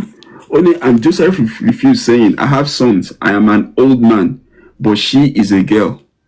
Lest I became a laughing stock to the children of Israel. Mary was 12 years old. Only and that's chapter 8, verse 2. Only and when she was 12 years old, that was Mary. Tabalo Kalati previous chapters, but because of time, I come and jump. And when she was 12 years old, there was a council of the priests, saying, Behold, Mary is become 12 years old in the temple of the Lord. Battery menstruation. What then shall we do, so that she won't pollute the sanctuary of the Lord? And they said unto the high priest, Thou standest over the altar of the Lord. Enter in and pray concerning her, and whatsoever the Lord tells you, that shall we do. And the high priest, Zachariah, and the high priest took the vestment with 12 bells and went into the Holy of Holies, and he prayed concerning Mary. And lo, an angel of the Lord appeared, saying unto Zacharias, Go forth and assemble them that are widowers. Only go forth and assemble them that are widowers, and let them bring every man a rod. If I invent to tell you, okay, Joseph Luma family, only Monkai, and let them bring every man a rod. To whomever the Lord shall show a sign, his wife shall she be, which is Mary. And the heralds went forth over all the country round about Judea, and the trumpet of the Lord sounded, and all men ran thereto. And Joseph cast down his axe and ran to meet them. Carpenter and Joseph. And when they were gathered together, they went to the high priest and took their rods with them. And he took the rods of them all and went into the temple and prayed. He took the rods of them all and went to the temple and prayed. And when they had finished the prayer, he took the rods and went forth and gave them back to them. And there was no sign upon them. But Joseph received the last rod, and lo, a dove came forth on the rod and flew upon the bead of Joseph. And the priest said unto Joseph, Unto thee hath it fallen to take the virgin of the Lord and keep for thyself. And I will return your own Bible. Joseph will refuse, and Joseph refused. Chapter 9, verse 2. And Joseph refused, saying, I have sons, I am an old man. Chetiri Agbalagba. Oni wọ́n gbé Joseph Mary fún ní ọmọ ọdún méjìlá. I'm telling you. 92 ni Joseph àbí ọ̀rẹ́ wọn ní 82 ni Joseph. Oyún disgrace tó ní yẹn ni, oyún disgrace tó ní yẹn ni. Oyún disgrace. No, at the age of 12 ni God rape ẹ̀ náà. Tẹ́yọ̀ bá ka Greek, God ṣe. Ọ̀nà ni mò ń sọ ọmọ, ọ̀nà ni mò ń sọ ààrẹ tó rape. At the age of 12. Now, ẹ tún wá wò mo tún wá fẹ́ bọ́ sí Gospel of Philip. Mo fẹ́ lọ sí verse 91 because chapter kan ni. Mo fẹ́ lọ sí verse 91. Philip yẹn Ethiopia ni. Bishop Andrew ṣebí Holy Ghost náà ló tún wá padà fún Mary náà lóyún. Irọ́ ni. Ṣẹ́ni nínú Bible gan sọ fún wa gan pé wípé Holy Spirit kankan kọ́ ló fún Jésù kọ́ ló fún Mary lóyún. Tẹ́ bá lọ wo statement kan tán ní Jésù make ní Revelation 22:16 mo máa kà fún yín. In fact kí n tẹ̀ tó lọ sí Gospel of Philip ẹ jẹ́ ká kà Revelation kòkò tí ẹ ní kí n waste time mo mọ̀ Revelation 22 verse 16. Revelation 22:16 ibi tí Jésù ti sọ pé I am the offspring, a direct descendant of David. Now gbogbo alamọ ibi pé Joseph tó fẹ́ Mary tẹ́ bá lọ wo genealogy tó wà ní Matthew chapter 1 from verse 2 to 16. Ẹ máa rí pé Joseph gan fúnra rẹ̀ gangan ní direct descendant David o. David was from the tribe of Judah. Joseph was also a direct descendant. Joseph was the 41st generation from Abraham.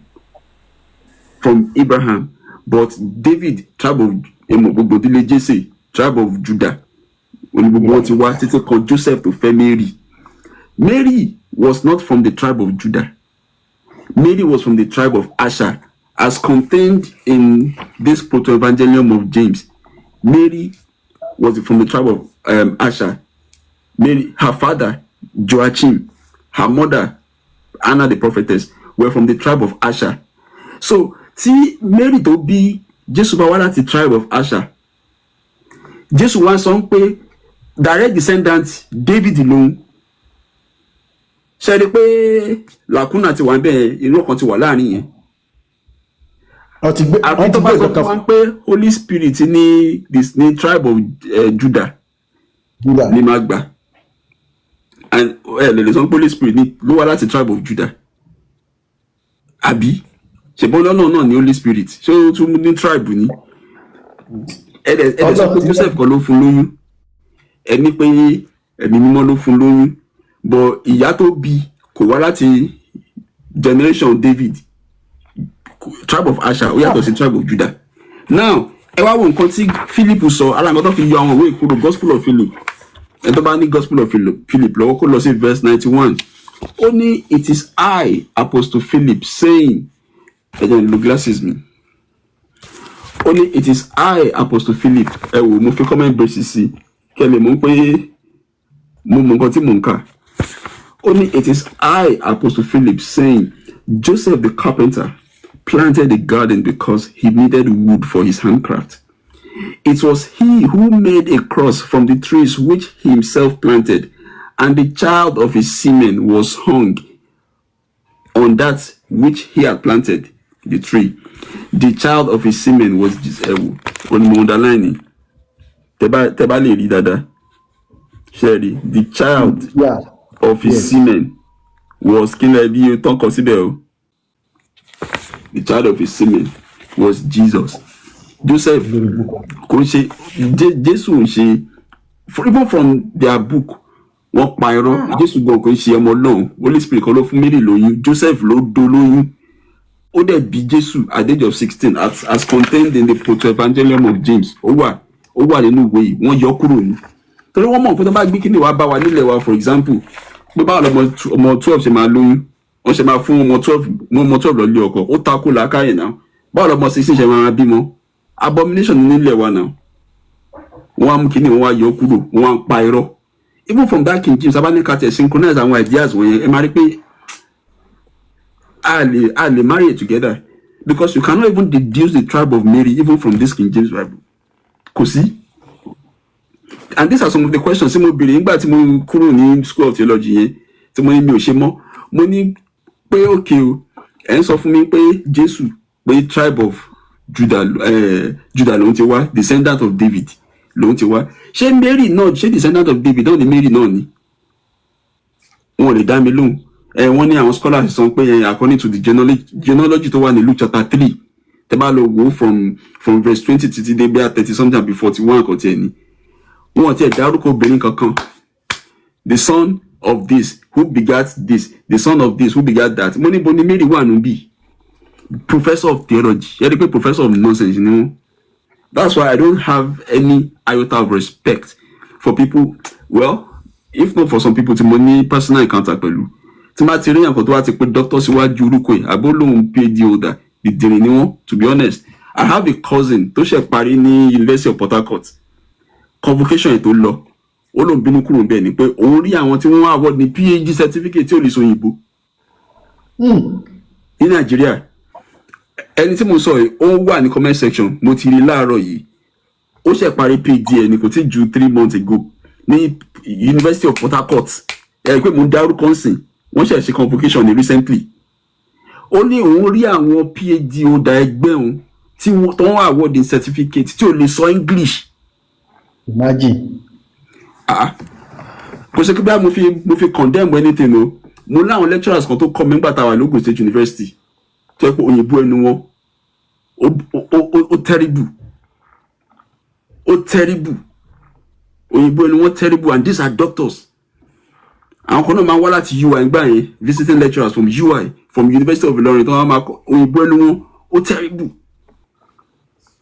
So kí ni meaning PhD? Ṣebí doctor kan ló wá sí bí light up one comment section, she can bear me witness. A tẹ̀sí lójú. He can't even think bí ẹni ọpọlọ ẹ ó ti gbẹ. These people can only read, but they cannot reason. According to the letter of King Leopold, only kan kọ́ wa bá ṣe máa kà, but not to reason. They can't reason. You have to be a goat like me for you to be able to use your brain. But tẹ́ bá di sheep, tẹ́ bá jẹ́ jókòó pẹ̀lú ayé lágùntàn, àwọn àgùntàn ló gọ̀ jù ní gbogbo ẹranko. Àgùntàn ló gọ̀ jù nínú ẹranko, but Jésù wá fi ara ẹ̀ wé Lion of Judah. Ẹ jọ, relationship wo ló wà láàrin lion àti àgùntàn?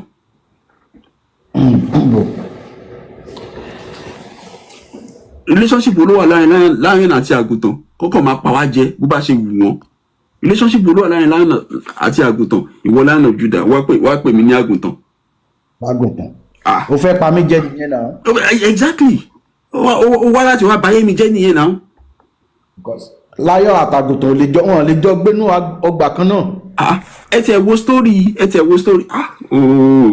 Kí ni ó máa ń ka ìgbà míì máa wò pé ọpọlọ olúwẹ̀ ni kò ní blow báyìí. Ṣé rí story Noah yẹn?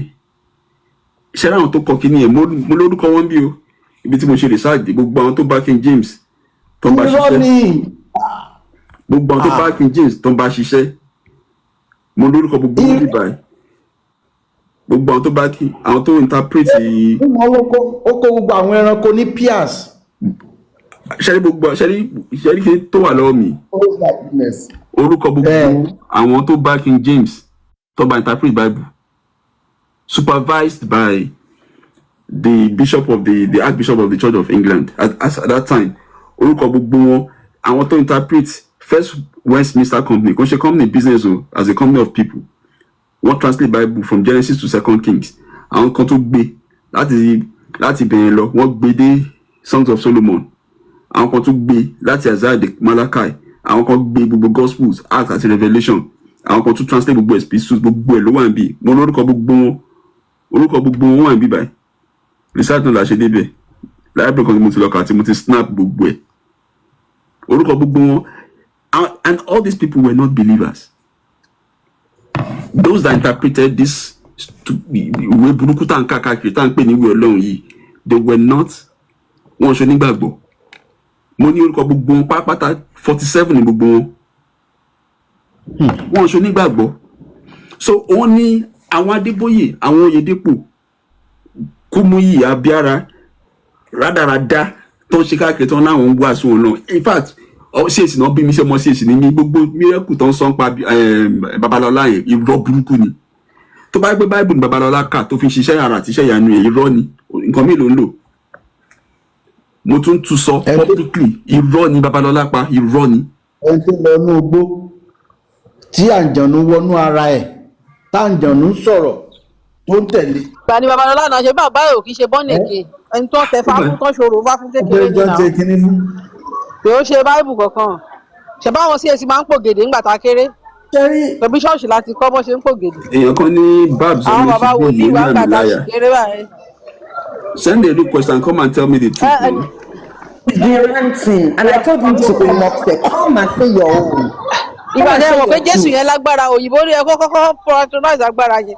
Babalọ́lá use a native power. Àwọn CAC ni wọ́n change nǹkan tí Babalọ́lá ṣe because àwọn history tá a gbọ́ náà ni pé wọ́n ní kí Babalọ́lá tó lọ àwọn CAC gan ti ń bàjà pé wọ́n ti ń consider as an apostate person.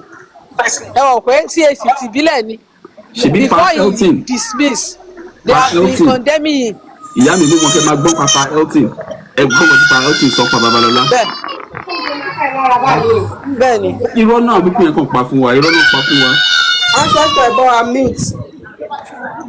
Ó dà pé wọ́n ti rẹ̀ di bóyá kí wọ́n lè send the request. Babalọ́lá was ẹbọra ni Babalọ́lá náà ẹni tó máa dáwọ́ nugbó tó máa dáwà nugbó fọ́jọ́ méje tó máa sọ pé òun fẹ́ lọ wà kí ló lọ ń ṣe nugbó náà. Ẹnìkan nìyẹn. Ìyàwó nǹkan tí àwọn CAC ṣe pé ní àtọ́yẹ pé ìyàwó ẹ̀ lájẹ́ ní ẹ̀ṣẹ́ kọ̀ọ̀kan ìyàwó ẹ̀ máa expose ẹ̀. Wọ́n ní ọjọ́ kan wà wọ́n ní ìyàwó ẹ̀ lọ gbé kinní kan wá pé ọkọ òun ó máa ń lo dúdú kankan báyìí wọ́n wá sọ pé àjẹ́ ni.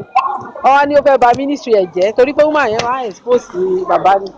Ṣèbí nǹkan tí Babalọ́lá yẹn rí ìlàrí nínú CAC lónìí. Pé èjì ogbè ni wọ́n yà sáṣọ yẹn. Ẹ wọ̀ pé aṣọ Babalọ́lá kan wà tó pé èjì ogbè ló wà lára ẹ̀.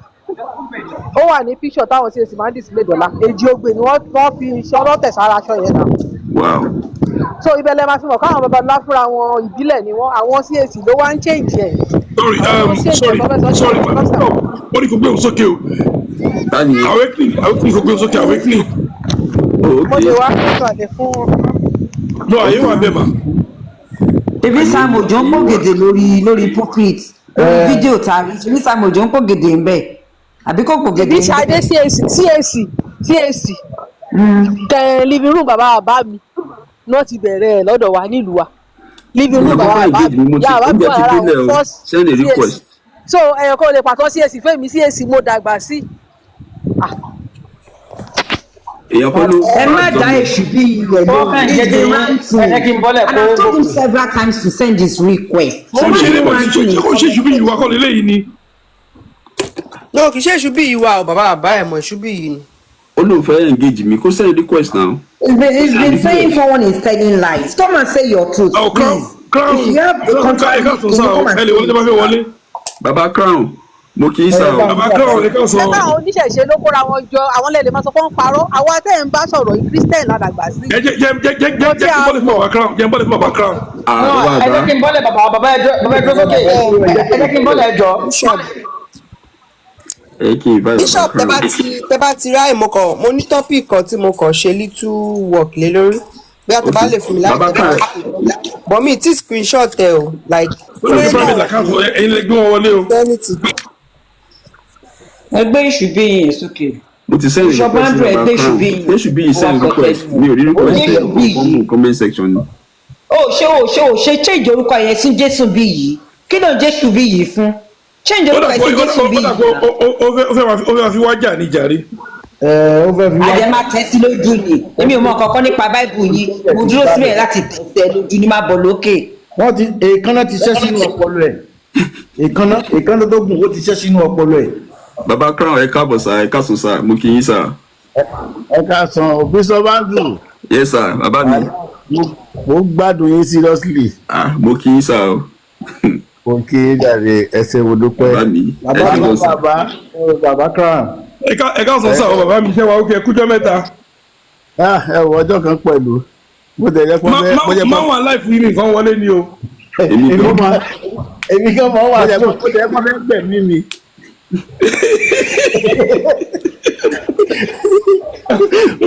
ẹnìkan tí bẹ́ẹ̀ náà rè pé níbo ni mo ti lọ kó àwọn kan tí mo kó jáde. ẹ sà ṣe mọ̀ pé tó bá yẹ pé bí Baba Crown ṣe wà àwọn bó ṣe máa ń wàásù bó ṣe máa ń sọ̀rọ̀ àwọn ọ̀rọ̀ wọn in fact tó bá ní pé kí wá di mùsùlùmí pẹ̀lú bó ṣe ń ṣe yẹn mi nírò lẹ́ẹ̀mejì. bẹ́ẹ̀ni. in fact kò sígbà tí mo rí live stream wọn tí máa wà bí iṣẹ́ ń gbà mí mo kàn máa ṣáà máa make sure tó ń fẹ́ gbọ̀ngàn tó ń sọ. èmi náà máa ń gbọ́ mi ò kàn wọlé ni màmá gbọ́. àwọn afáàyàn òde láì kì í sá o. àwọn yóò ti lajẹ àwọn yóò ti yí bàbá a máa ń fẹ́ ṣẹ̀bọ̀ kéèyàn wà ní comment section yẹn ká máa gbọ́ àwọn ìjìnlẹ̀ yẹn mi mọ àfiwé rẹ̀ mo ṣe máa tẹ́ bá ti gbé mi fẹ́ gbá ìgbàkànjọ́gbẹ́ bàbá jẹ́ mọ́ gbádùn yín lọ. Tẹ́ bá mọ táwọn àbá ti fojú rẹ̀ rí àwọn tó ní wọ́n ti gbálẹ̀ jọ ti ká. so ọmọ máa tó lẹ̀kùn mọ́ ẹ kàn sí ní Ọlọ́run kò dó tiwa mo fi kíní kan dá wa lójú pé tẹ́rí ẹ̀sìn wọ́n kàn díẹ̀ ní Áfíríkà ṣùgbọ́n gbà tó lọ máa mú wọn ẹ̀bọ́n tó lọ fi mú wọn change of language ti dé kángbà táwọn fi máa dé èdè ti yí àwọn tí wọ́n gbọ́ èdè yẹn tí wọ́n gbé èdè yẹn kalẹ̀ ń gbà yẹn wọn tún gbọ́ yé dáadáa mọ́ so èyí táwọn he lọ́dọ̀ wa ni wọ́n fi lọ build ara wọn lọ́hùn wọ́n wá kọ́ kalẹ̀ fún wa tí wọ́n gbé padà wá fún wa ẹ̀yìn ok for instance kẹ́nìkan wọn sọ pé láì tẹ̀kọ́ sí Ọlọ́run dòrùn ayé wa ju ìgbó sófò ẹ̀ lọ́lọ́run sí àbàbà lórí omi.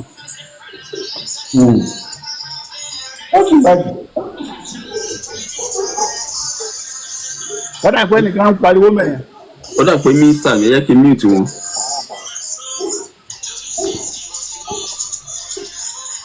no ọ̀dọ̀ bàbá àbáni ẹ yẹ kí n mute wọn ẹ continue sir. kẹ́nìkan máa sọ yìí pé ẹ̀mí Ọlọ́run wá ń rá bàbà lórí omi kò dẹ̀ sí nǹkan tó fà á ẹ kí wọ́n ṣe fídíò kan mo ní nípa ọ̀rọ̀ tí bàbá wa kan sọ tí mo ní tí wọ́n bá sọ pé ọ̀yẹ̀là pé ìtì fámì ń bẹ̀ yẹn kọ́ nìyẹn o ṣe pé kí ìmọ̀lẹ̀ wá látọ̀run kọ́ ni fá ń sọ o ìmọ́lẹ̀ ti wà nínú ayé, ẹ lọ tún wò, ẹ lọ tún gbé. Àwa náà dàgbà pẹ̀lú àwọn bàbá. So ẹ lọ tún gbé, ìmọ́lẹ̀ àtòkùnkùn ti wà nínú ayé, tí ìmọ́lẹ̀ àtòkùnkùn bá sí ewé kò ní grow. Wọn ní dàgbà. Àwa ń bọ̀ láti ibìkan ní ẹgbà tá wọnú ayé àríran. Ọ̀yẹ̀lá tójú ni wọ́n ń sọ, kì í sọ̀lẹ̀ lánú ayé. Ìgbà tójú wà lálárí pé mọ́lẹ̀ ń bẹ́nu ayé. Let there be light and there was light. Wèrè ayé kan ni wọ́n. Original wèrè ni wọ́n parọ́ fún wa ní bóbò ni. Bẹ́ẹ̀ni sir. Ìmọ́lẹ̀ ti wà nínú ayé ṣáájú kẹ́nìbọ̀dì tó wà láyé. Ìyẹn Ọlọ́run dá ilé mẹ́fà ó sọ fọjọ́ méjèèjì sí mi. Ẹjọ́ ṣé Papua Guinea náà ọjọ́ mẹ́fà ló fi dá. Àwọn tó wà nínú òwe tí ó di something days. Sọ́dọ̀ ọjọ́ mẹ́fà náà fi dá yẹn náà.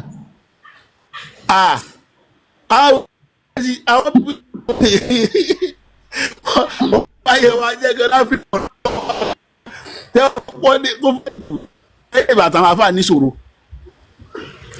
Wàhálà nǹkan tó fọ́ níjù ni pé Báíbù ló kọ́kọ́ dé. Mósè wá ń sọ pé òun lálàá, ó wá rí pa Ádámọ̀ lọ́lọ́run kọ́kọ́ dá. Ẹjọ́ tó Ọlọ́run Bishop Andrew, how does it make sense? At all.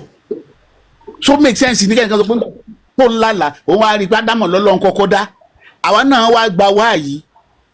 Àwa náà wá rí pa Ádámọ̀ lọ́lọ́run kọ́kọ́ dá nu wáàyí. Ẹja fẹ̀fẹ́ lẹ̀. Tálẹ̀ mọ̀ wípé orúkọ tẹ̀ ń wò yìí, èdè tẹ̀ ń wò yìí, apilẹ̀ àwọn babaláwa ló pilẹ̀, bẹ́ẹ̀ ṣe pilẹ̀ èdè Yorùbá làwọn náà pilẹ̀ èdè tiwọn. Wọ́n ṣe pilẹ̀ lọ́dọ̀ wọn tí wọ́n fún gbogbo nǹkan lórúkọ nínú èdè wọn, làwa náà fún nǹkan lórúkọ nínú èdè wa. Ẹ̀rí kẹ́kẹ́ dé lóúnjẹ ó ní èyí tẹ́ fún lórúkọ yín ò dá. Bishop wàláì mo fọlọ́run bá ṣe lẹ́yìn ta ló gọ̀jù nínú ayé àwọn Áfíríkà ni. Tọ́ba dé ewúrẹ́ ni wá, téèyàn bá kí n ṣe ewúrẹ́ pin àbí náà wà nù wọn.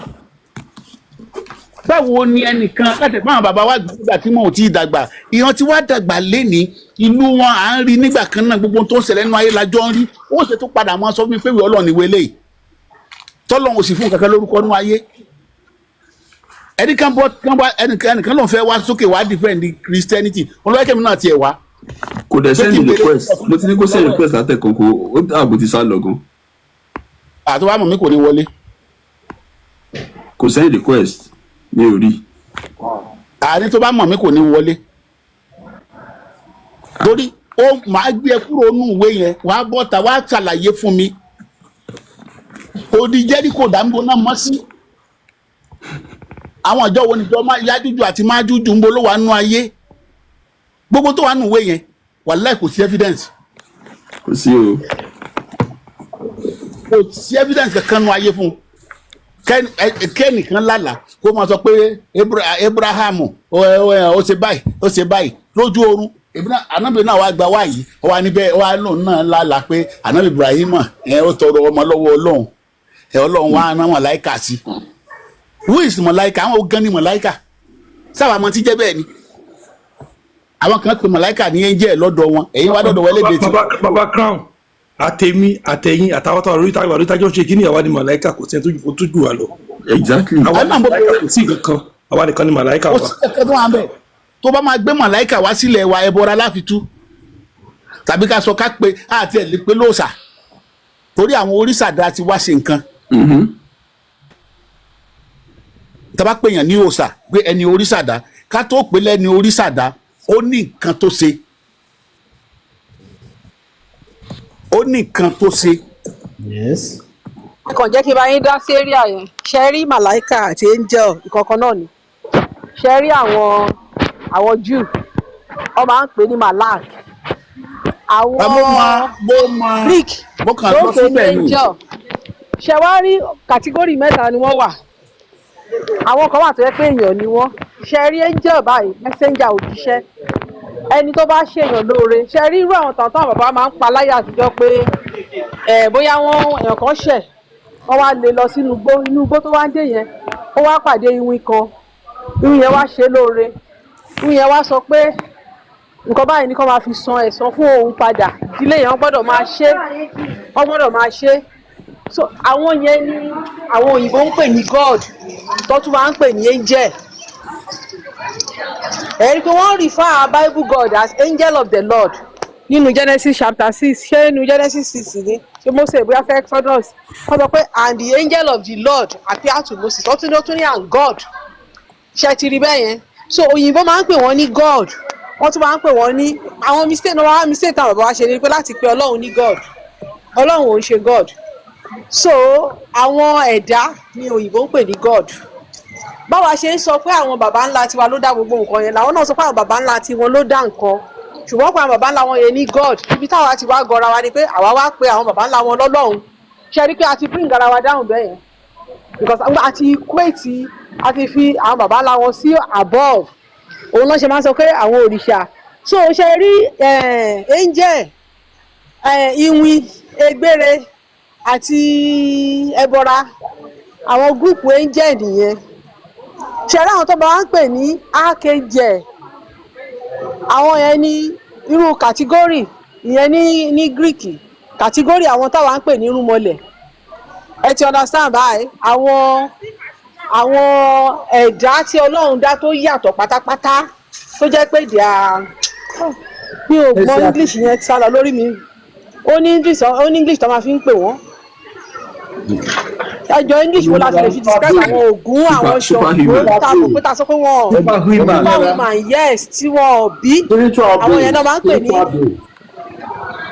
ń pè ní archangel even wọn ní ọ̀ǹtì kò ju 300 years ago tó ṣe ń ya ìyẹ́ fún angel because ẹ bá study Judaism angel ò ní yẹ o àwọn ọ̀pọ̀lọpọ̀ Michael gan holy Michael táwọn Christian jó fún yẹn mo ti gbé jáde rí tí pásítọ̀ ṣẹlẹ̀ kan bá mi jà ó wà nínú Bible oníyàwó bímọ o New Testament o Holy Michael níyàwó bímọ o. Òmìnira. Holy Michael yes. Tẹ̀lé nínú èrò nínú nǹkan tèmi nínú research tèmi àbúrútọ́ bí when we talk of pé irúnmọlẹ̀ ọ̀tọ̀ when we talk of ẹbọra tá a bá ní ìwìn nínú kàtígórì ìwìn ọ̀lẹ́ ti rí gbére ẹ̀rí pópé ní ara ṣùgbọ́n máa ń rìn kiri inú igbó ó nídìí tó fi jẹ́ ìwìn gbogbo tó bá ti fọ́ sí kàtígórì yẹn ìwìn la máa ń pè wọ́n tó wà ní tó bá ti fọ́ sí kàtígórì ẹbọra tó bá fọ́ sí kàtígórì ẹbọra nílẹ̀ Yorùbá wọ́n ní ara tó yàtọ̀ sí téèyàn àìdá bóyá nínú oyún nígbà tí nígbà téèyàn bẹ̀rẹ̀ sí ní dàgbà bóyá nígbà tó ń fọ́ọ̀mù ìbejì tó yẹ kó wá lọ́tọ̀ọ̀tọ̀ wọ́n join papọ̀ wọ́n wá lórí méjì ṣé nǹkan tí mo sọ tí yìí tó bá bí wọn sáyé wọn lè lọ jù wọn sínú igbó tó bá pàdé wọn lójú nínú igbó wọn láwọn rí ẹbọra olórí méjì they are human now ṣé ẹ ń gbọ́ mi sir. Yes. Take it continue. Take it continue. bẹ́ẹ̀ni ẹ ṣeun sẹ́ni àwọn yẹn là ń pè ní ẹbọra ó dàbí ìgbà tí a bá sọ wípé wọ́n bá mú èèyàn bá ní ọba dẹ́tẹ̀ wọ́n bá ti wọgbó tẹ́ bá a dẹ́tẹ̀ nínú igbó ẹbọra ni torí ara ẹ yàtọ̀ sí tiwa ṣùgbọ́n bí tí ẹ bá ti pàdé ìwìn ò yàtọ̀ sí wa ṣùgbọ́n kúrékùré ni wọ́n ga irú àwọn kúrékùré tá a ní ìgbà pé gbà wáṣẹ nínú igbó lẹ́ti bá wọn tó irú àwọn ẹ̀ là ń pè ní ìwìn tí wọ́n bá ń pè kan ní alábara méjì àbí tí wọ́n bá pè kan ní alábara méjì náà ni ẹni tó ń lo ara méjì torí ẹ̀ náà ṣe máa ń pè olóyún ní alábara méjì torí pé ó gbé ara míì sínú tó bẹ́ẹ̀ náà lẹni tí bá ń lo ara míì ṣé nǹkan tí mo sọ tíye tó lè yí padà bóyá ó ní àpadà wá yí padà kúrò ní èèyàn ó yí padà sẹ́ranko a lè pè wọ́n ní alábara méjì nínú ìran Yorùbá a lè pè wọ́n bẹ́ẹ̀ so èyí táwọn ń pè ní angel lọ́dọ̀ wọn tó máa sọ ẹ pé ní nílẹ̀ Lárúbáwá wọ́n máa ń pè kíní kan ní àlìjínù àbí kí wọ́n pè ní ẹ̀rọ wáníà ní ọ̀dọ̀ wa kò mú nǹkan kan jáde ju spirit tó jáde látara ògò ní ìmọ̀ yẹn gbọ́ mi yé. à ń gbọ́ yín sà. ok spirit tó jáde látara ògò yóò mọ ọmọ àlùjánu jáde àti tí ń jẹ́rọ̀ wá ní à tẹ bá gbé èpè kalẹ̀ ń sìn tẹ bá sẹ́ èpè fún yàn spirit tó bá èpè yẹn jáde a lè pè ní àlùjánu tó ló lọ ṣiṣẹ́ aburú ni iṣẹ́ aburú ló fẹ́ lọ sí tẹ bá gbé àfọ̀ṣẹ kalẹ̀ ń sìn tẹ bá fi ṣe àdúrà fún yàn spirit tó jáde látara ẹ̀ tó lọ bá èèyàn yẹn láti ṣe tó dáa yẹn a lè pè ní rọ̀wánìà nǹkan méjèèjì yẹn ò túmọ̀ sí nǹkan kan lórí ilẹ̀ wa àfi tí èèyàn bá gbọ́ èdè yẹn yé torí ẹ̀ lọ́yẹ́ sọ pé ta. ẹ má bínú sáà mi mo fẹ́ ṣe babs ọmọ oṣù bíi tó lóun fẹ́ engage mi ó ti send a request mi mo fẹ́ ṣe báyìí kò dé sáyè. ẹ jẹ́ kí mi bọ́ọ̀lẹ̀ fún mi. no bàbá mi fẹ́ kẹ́ bọ́ọ̀lẹ̀ sọ̀rọ̀. ẹ láàárẹ̀ àkàrà ògùn mọ́kà bá. ó ti rí ok sà bàbá mi ẹ jọ̀ọ́ ẹ ṣe ẹ má bínú sà. jẹ́ kí n bọ́lẹ̀. ibo lẹ ń lọ. ìyá òmìnira. ẹ máa wo ẹni yìí. ìyá òmìnira mo tẹ fẹ́ bá ń sọ̀rọ̀ mà. àwọn nǹkan tẹ máa ń fi sí Facebook yẹ kí fi sí bíbá ẹ̀ náà àwa sì máa ń lo bí ju Facebook lọ. ẹ máa ju àwọn díẹ̀díẹ̀ náà síbí náà ń gbà mí ìyá mi. ẹni tán bọ́ọ̀lù ẹ̀ nítorí ẹ̀ ti sá lọ o mi rí request ẹ̀ mọ́. ẹ kó a dúró de èmi náà dúró de ńgbà yẹn ọkàn máa dáhùn question bíi mélòó kan fún wa ni. question pọ̀ nílẹ̀ bàbá mi ṣe rí ìwé tí mo mú dání. bàbá bishop ẹgbẹ́ Ifánìkẹ́ gòkè kan wá bá wa ṣí báìbù ó yẹ ẹja wọnú bíbélì lọ. ṣé wọ́n ti send request ni mi rí request wọn ẹ jẹ́ kí n invite wọn. Ifánìkẹ́ àti Àwékìn àwọn ọmọ Yorùbá báìbù ń kà. wọ́n ti pẹ́ ṣọ́ọ̀ṣì bàjẹ́. Àwékìn wọn àbí tẹ́lẹ̀. okes bishop lè má rántí mo fẹ́ kẹ́ bá wa ka ibi tí àwọn bàbá wa tán ti jẹ mánà táwọn bàbá tán ti jẹ mánà lágbègbè. King James gbàgbé láti kọ. King James gbàgbé láti kọ. mo ní little lecture kan tí mo kọ. àkóró àbọ̀yè gbogbo ilé o. ẹ káàbọ̀ sáré wa òyà wa. ẹ jọ mo ní àwọn little lecture kan tí mo kàn fẹ́ ṣe mi ò bóyá ó bá kí ni topic tá à ń treat lénìí kí wò bóyá ó bá lọ torí mo kàn. ẹ jẹ́ kí bàbá crown sọ̀rọ̀ tán ẹjọ́ gbogbo ilé please. ok yeah bàbá ẹjọ́ ẹ continue sir. ẹ ṣe mo dúpẹ́ mo kàn wọ́n pé bóyá kí ọkọ̀ fi àwọn èèyàn kí n fààyè lẹ̀ fáwọn èèyàn láti sọ̀rọ̀ ni. sẹ́rí nínú èdè wa tó yẹ mo sọ wípé àwọn nǹkan kan wà tí wọ́n gbé wá yẹn tẹ́ pé wọ́n lọ kọ́ ìní ẹni sá lọ kọ́ ìní nígbà tí wọ́n wá sọ́dọ̀ wa wọ́n wá fún un ní orúkọ ìta lè pè ní rọ̀wání àbálìjànú nìyẹn ó làwọn pè ní dímọ̀n lọ́dọ̀ wọn dímọ̀n ò túmọ̀ sí nǹkan kan nílẹ̀ wa ju agbára tó ń ṣiṣẹ́ aburú àti tó ń ṣiṣẹ́ rere ẹnájì tó ń jáde látara nǹkan tẹ́ ẹ kó jọ tó ń ṣiṣẹ́ dáadáa àti tó ń ṣiṣẹ́ rere ó ní wọ́n pè ní dímọ̀n tẹ́ bá gbé nǹkan kalẹ̀ ń sìn tí n bá gbé kalẹ̀ ń sìn tó bá rán àbìlù sí yàn ìtò da spirit tó jọ tó lọ yẹ dímọ̀n láàpẹ̀ tó lọ ba nǹkan jẹ́ ni kò sí nǹkan tó ń jẹ́ angel of destroyer ìtògbó tá a lè pè ní tá a lè sọ yí pé ẹ̀mí àìrí nílẹ̀ Yorùbá á pè wọ́n ní ọ̀rọ̀ torí ẹni Yorùbá ò ṣe ní orúkọ Yorùbá fún tí a lè fojú rí wọ́n pè ní ọ̀rọ̀ means nǹkan tí a lè fojú rí àìdá ẹ bá nínú igi ẹ bá mi lọ fún un àìdá ẹ bá nínú igi àbí ẹ bá nínú lára ibì kan ọ̀rọ̀ lọ̀rọ̀ ó máa jẹ́ ọ̀rọ̀ sì ní àpíẹ̀sí èèyàn níran èèyàn torí ọ̀rọ̀ ò lo ara rí anybody tẹ́ bá ti rí tẹ́ bá lọ àpíẹ̀sí yín níran èèyàn ẹ gbà wípé èèyàn ni adá látara yẹ̀pẹ̀ ni tó kò lo ara rí torí ẹ̀ náà ṣe pé ní orúkọ míì ẹ gbà táwọn bàbá fẹ́ fún Ọlọ́run lórúkọ wọn ní ọba wọn ní Ọlọ́run Olódùmarè tó bá ti ń sọ̀rọ̀ lórí ọba máa ń jọba lórí àwọn nǹkan tó kójọ ni ẹ jẹ́ nínú ọ̀rọ̀ kan tí mo sọ mo ní ẹ lè sọ fún mi kò dẹ̀ sí evidence tó fẹ́ fi hàn mí pé Ọlọ́run mọ èèyàn ọba tó ní wá tó ní ayé fúnra rẹ̀ tá pè ní Ọlọ́run Olódùmarè tó ní ayé nǹkan tó tóbi ní í dá ìyí tó wá dá yẹn tó tóbi yẹn ni ó mọ̀ dá nǹkan míì sínú ara ẹ̀ nínú research tèmi tí mo ṣe ayé tá a wà nú ẹ̀ yìí planet kan ni a pè lódù odù planet ni torí ẹ̀ la ṣe pè ní ẹni tó ní odù tó máa rì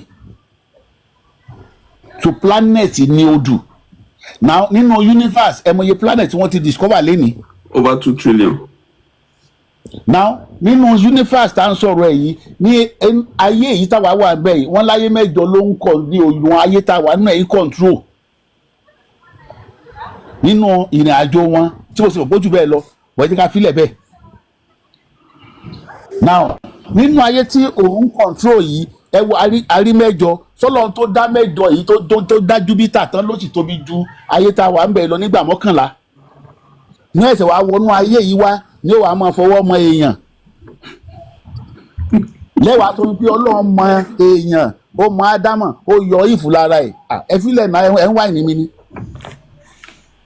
tó fi hàn yí pé ìtò ń bẹ nínú ayé yìí ló produce nǹkan torí ẹ̀ ló jẹ́ páyé náà ni ó mọ fíìdì wáyé náà ni ó sì mọ gbà á.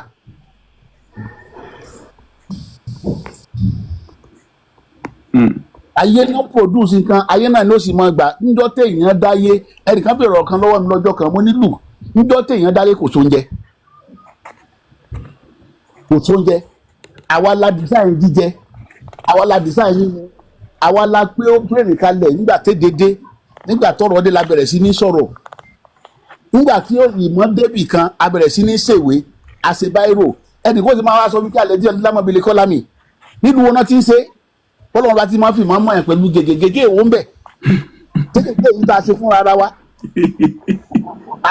àti ìwé tá a ṣe fúnra ara wa tá a fi ń kọ nǹkan nígbà tí mọ̀ dé àwọn tó ti kú kíwé tó dé ńkọ́.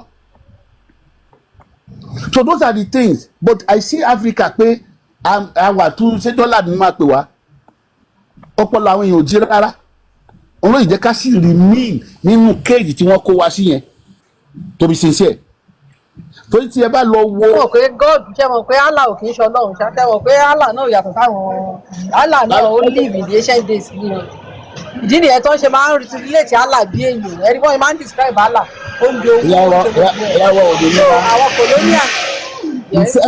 iṣẹ́ tí mi ti kọjá bí tẹ́ ń dá mi padà sí i àwọn ọmọ dá mi padà sẹ́yìn gbogbo àwọn yẹn ayé 1991 92 lẹ́tì lẹ́ ń gbé mi sí yẹn ní ìṣẹ́jú 2025 ẹjọ́ tó lọ bíṣọ̀bù wọ́n dà pé àwa ò tí ì rí mi náà ẹ̀sẹ̀ rí mi for the first time ni. wọ́n mọ ní sà.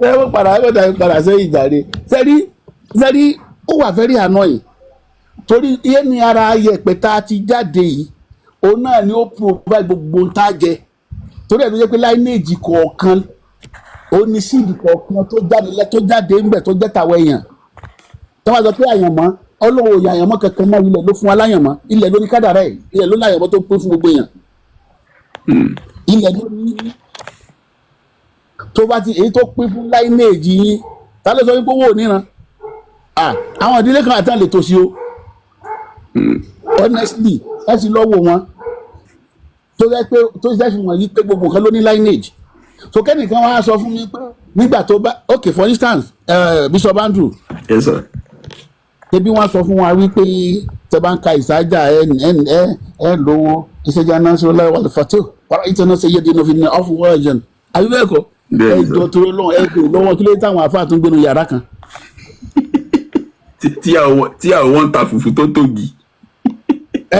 ṣé o ti yẹ kí àyíká yẹn. Tinubu family ò lè tòṣì mọ́ láéláé.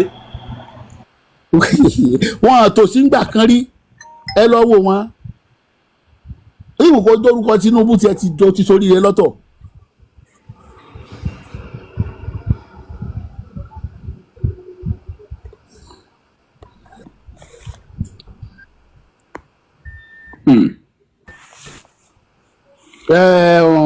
Educated still you understand nǹkan tẹ́ ń sọ ok ẹ̀yà kẹ́sì bí wa nǹkan tí mo sọ ọtí yìí tí ẹ bá lọ sínú the typical Yorùbá language tí wọ́n ń sọ nígbà yẹn ẹnìkan bèèrè lọ́wọ́ mi ní let me tell you Yorùbá ló kọ́kọ́ ní àkọọ́lẹ̀ nínú ayé ní dáńsọ nífa ṣùgbọ́n àwọn kankan wà tí wọ́n fi mọ̀ wá ní tó bí nǹkan kọ̀ọ̀kan tí wọ́n fi mọ̀ wá ń gbà yẹn tó yìí jẹ́ kí mọ̀ pé nǹkan yìí bó ṣe lọ lélẹ̀ bẹ́lẹ̀ ṣe lọ lélẹ̀ jẹ́ pé tèmi àti ẹ bá jọ máa ń béèrè lọ́wọ́ ẹ pé báyìí tẹ́lẹ̀ sí ní báyìí ó tún máa padà sójú kan tẹ́lẹ̀ sọ yìí kó tó wà tí ń kọ̀ tán Yorùbá pé kí wọ́n bá wa tún àwọn ìtàn kan ṣe nílẹ̀ Yorùbá pé kí wọ́n bá wa tún ṣe because àwọn èèyàn misunderstand ìtàn Yorùbá tẹ́lẹ̀ àwọn ọ̀rọ̀ tá à ń sọ̀rọ̀ ẹ̀ yìí kì í ṣe nǹkan tó le rárá tí wọ́n bá sọ wípé in Jesus name every knee shall bow ẹ jọ̀ọ́ kí ló tán fi mọ́ pa àwọn tán pa lọ́wọ́. ó sún mi ò bàbá mi.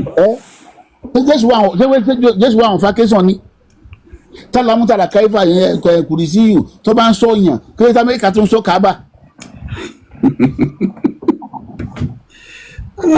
ẹ já wake up jàre kí ló tó ń sọ Káàbà. a ní láti wake up honestly. Ọlọ́run kò dó tiwa èmi máa fàdá gbárò síbẹ̀ yẹn. kò sí problem sir ẹ ṣe gan-an in fact mo really appreciate the submission yẹn kò sígbà tí mo rí tẹ̀sí live stream tí mi kì í join mo dẹ̀ máa ń learn a lot from nǹkan tẹ́ máa ń sọ sir tí tá a bá ní irú èèyàn bí ibi títí yín tó ń pọ̀ báyẹn náà online tó ń sọ̀rọ̀ kò sí gbogbo àmà jì àwa lè ṣe to a certain extent wọn àwọn pé ọmọ ìkẹlẹ sílẹ̀ yìí ẹ mọ̀ àwọn tó jù wá lọ wọn fẹ́ sọ̀rọ̀ but tá bá ní àwọn bàbá bíi tiyín tẹ́ ń sọ iṣẹ́ ọmọdé ló máa sọ pé mọ̀kọ́ tẹ́ ń sọ ni ó fẹ́ tẹ́ nìyẹn ọmọdé ò lè sọ orúkọ báyìí sàgbàlagbà ẹni ẹ fẹ́ tẹ́ nìyẹn bẹ́ẹ̀ mo tẹ̀ tún wá rọ àwọn tó ní PhD in theology. ó máa mú proof wá ní a mú proof tiẹ̀ wá. bẹ́ẹ̀ ni sà. tó ti yé yín ọmọdé lè sọ tó bá ní tí mò ń sọ yín ò rí bẹ́ẹ̀ wàá wá mú proof ẹ tiẹ̀ wá tó máa neutralize èyí tí mò ń sọ àjọ wa wo nínú ayé.